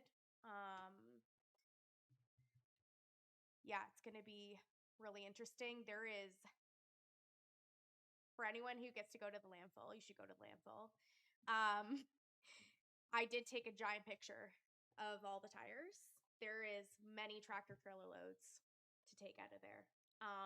And when you do take tires to the landfill, you have to disclose how many tires you're bringing. So I'm sure we have a tally. I'm genuinely curious for fun to know how many tires we have. So if you could get me that number, just out of curiosity and fun. But anyways, I just wanted to share those couple things. It is a massive amount, and we're just a very small municipality, so I cannot imagine what it's like across the province. And this has been a pretty big issue. So here's hoping it gets rectified. The other thing that we could potentially do is could write a letter to our MPP as well, because this is really something that's got to get fixed. And I don't know how they're gonna move all the tires. Once this reg comes into place. So we'll see what happens. Okay, thank you. Other questions? If not, we do have a motion that the Council of the Township Perthes receive the report prepared by the Manager of Public Works dated August 11, 2026, entitled South East Hope Landfill Tire Recycling Program Pause PUB-2026-18 for information, and further that Council endorse a temporary pause of used tire acceptance at the South East Hope Landfill, and further that Council report back, and further that staff report back to Council at such time where tire collection can resume with certainty. We need a mover, moved by Andrew, second by Hugh. All in favor? Carried. Thanks, Jake. Okay, we have nothing from Building, Parks, and Recreation. We have one report, and that is low-risk user group insurance. Becky, the floor is yours. Thanks, Mayor Rhonda. As council is aware, the township previous insurance provider required us to get all facility rentals to acquire liability insurance. They would get that through their own provider or through online platforms such as Duo and InstaRisk. Duo, is halting their offering of this liability insurance program, which was usually the lowest and most economical for renters to obtain. Since staff was advised, then we started looking into other options, along with having a meeting with our current provider and broker, Zara Insurance and Intact. And through our discussions, they advised us that they do not require that we get third-party liability coverage from our renters. So having received that information, staff are recommending that we cease the requirement of renters getting insurance, make it a highly recommended. Also, if it's a high-risk event such as a licensed event, they would require it for sure for that. That would always continue. If there's any further questions, happy to answer. Okay, thanks, Becky. Questions, Hugh? Yeah, Becky, when somebody comes to do a rental now, are they told about our policy now? And would you advise them to get some extra insurance or?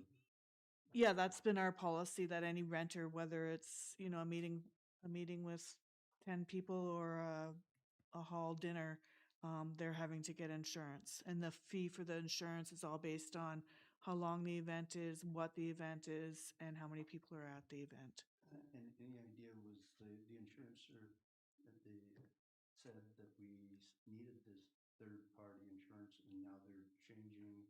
Are we dealing with the same insurance company? No, that was from our previous insurance company, and we just continued the practice and have since found out that they're not requiring it of us.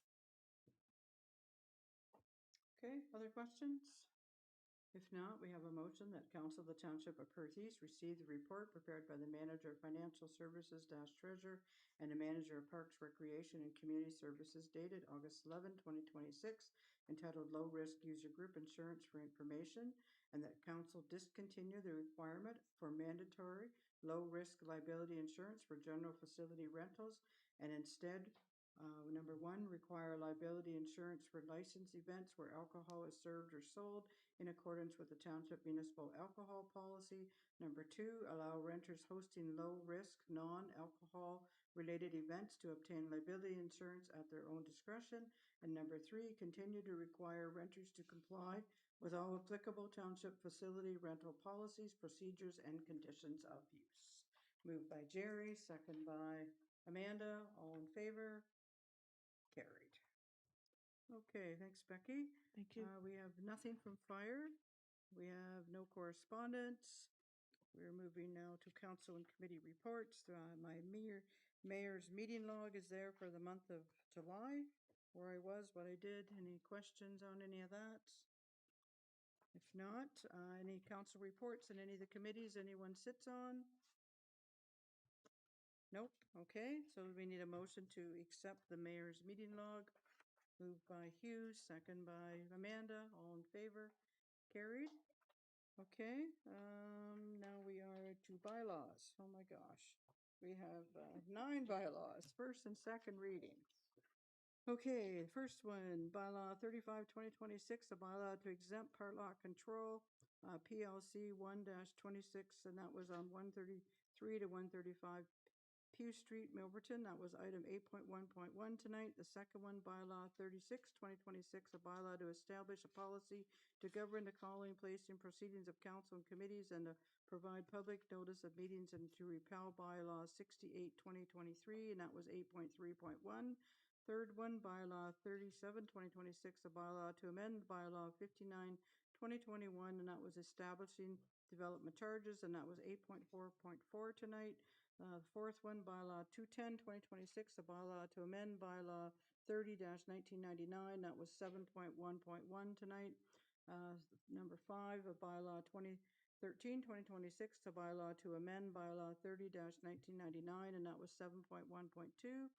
Sixth one, bylaw 214/2026, a bylaw to amend bylaw 30-1999, that was 7.1.3. 7, bylaw 116/2026, being a bylaw to provide for the assessment of the McCoy Municipal Drain, Godreach to Guelph Rail Trail Structure Replacement 2024. Number 8, bylaw 117/2026, a bylaw to levy the assessments for the maintenance of the Johns Air Municipal Drain, Main Branch 9469. Number 9, bylaw 118/2026, a bylaw to authorize maintenance and repair of Pacific Avenue Municipal Drain. We need a mover and a second for all of them. First and second, Hugh and Jeremy. All in favor? Carried. Now we have third and final readings, and we have 10. Third and final. So the first one, bylaw 102/2026, a provisional bylaw for the C drain of the Sheer Municipal Drain. Number 2, bylaw 35/2026, a bylaw to exempt part lot control PLC 1-2026, 133 to 135 Pew Street, Milverton. That was 8.1.1 tonight. The third one, bylaw 36, 2026, a bylaw to establish a policy to govern the calling, place, and proceedings of council and committees and to provide public notice of meetings and to repeal bylaw 68, 2023, and that was 8.3.1 tonight.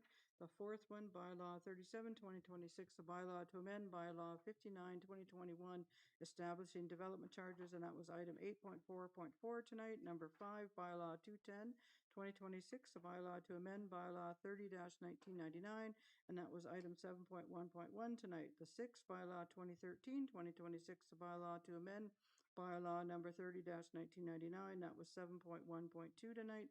Bylaw 214, 2026, a bylaw to amend bylaw 30-1999, and that was item 7.1.3 tonight. Number 8, bylaw 116, 2026, a bylaw being a bylaw to provide for the assessment of the McCoy Municipal Drain to Goderich to Guelph Rail Trail Structure 2024, and that was item 11.1.7.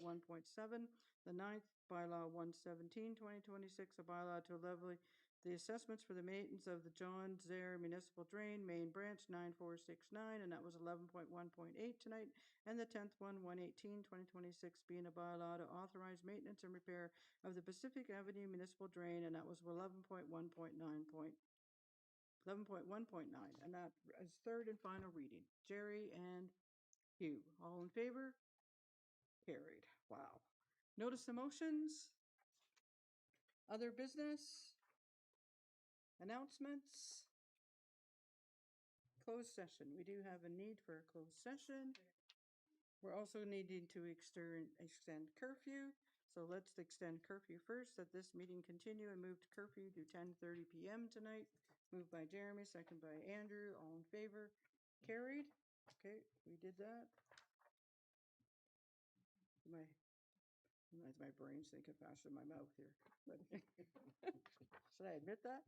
Regular meeting of council of the Township of Perth East be temporarily adjourned at 9:55 to permit the holding of a meeting in closed session for the purpose of, number 1, personal matters about an identifiable individual, including municipal or local board members, performance review, bank time policy, and 2, a proposed or pending acquisition or disposition of land by the municipality or local board, parts of Plan 291. Mover and a seconder, moved by Amanda, second by Hugh, all in favor, carried. Okay, we're in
Okay, we have a motion that Council of the Township Perth East rise from closed session and reconvene to regular session at 10:46 PM. Moved by Hugh, second by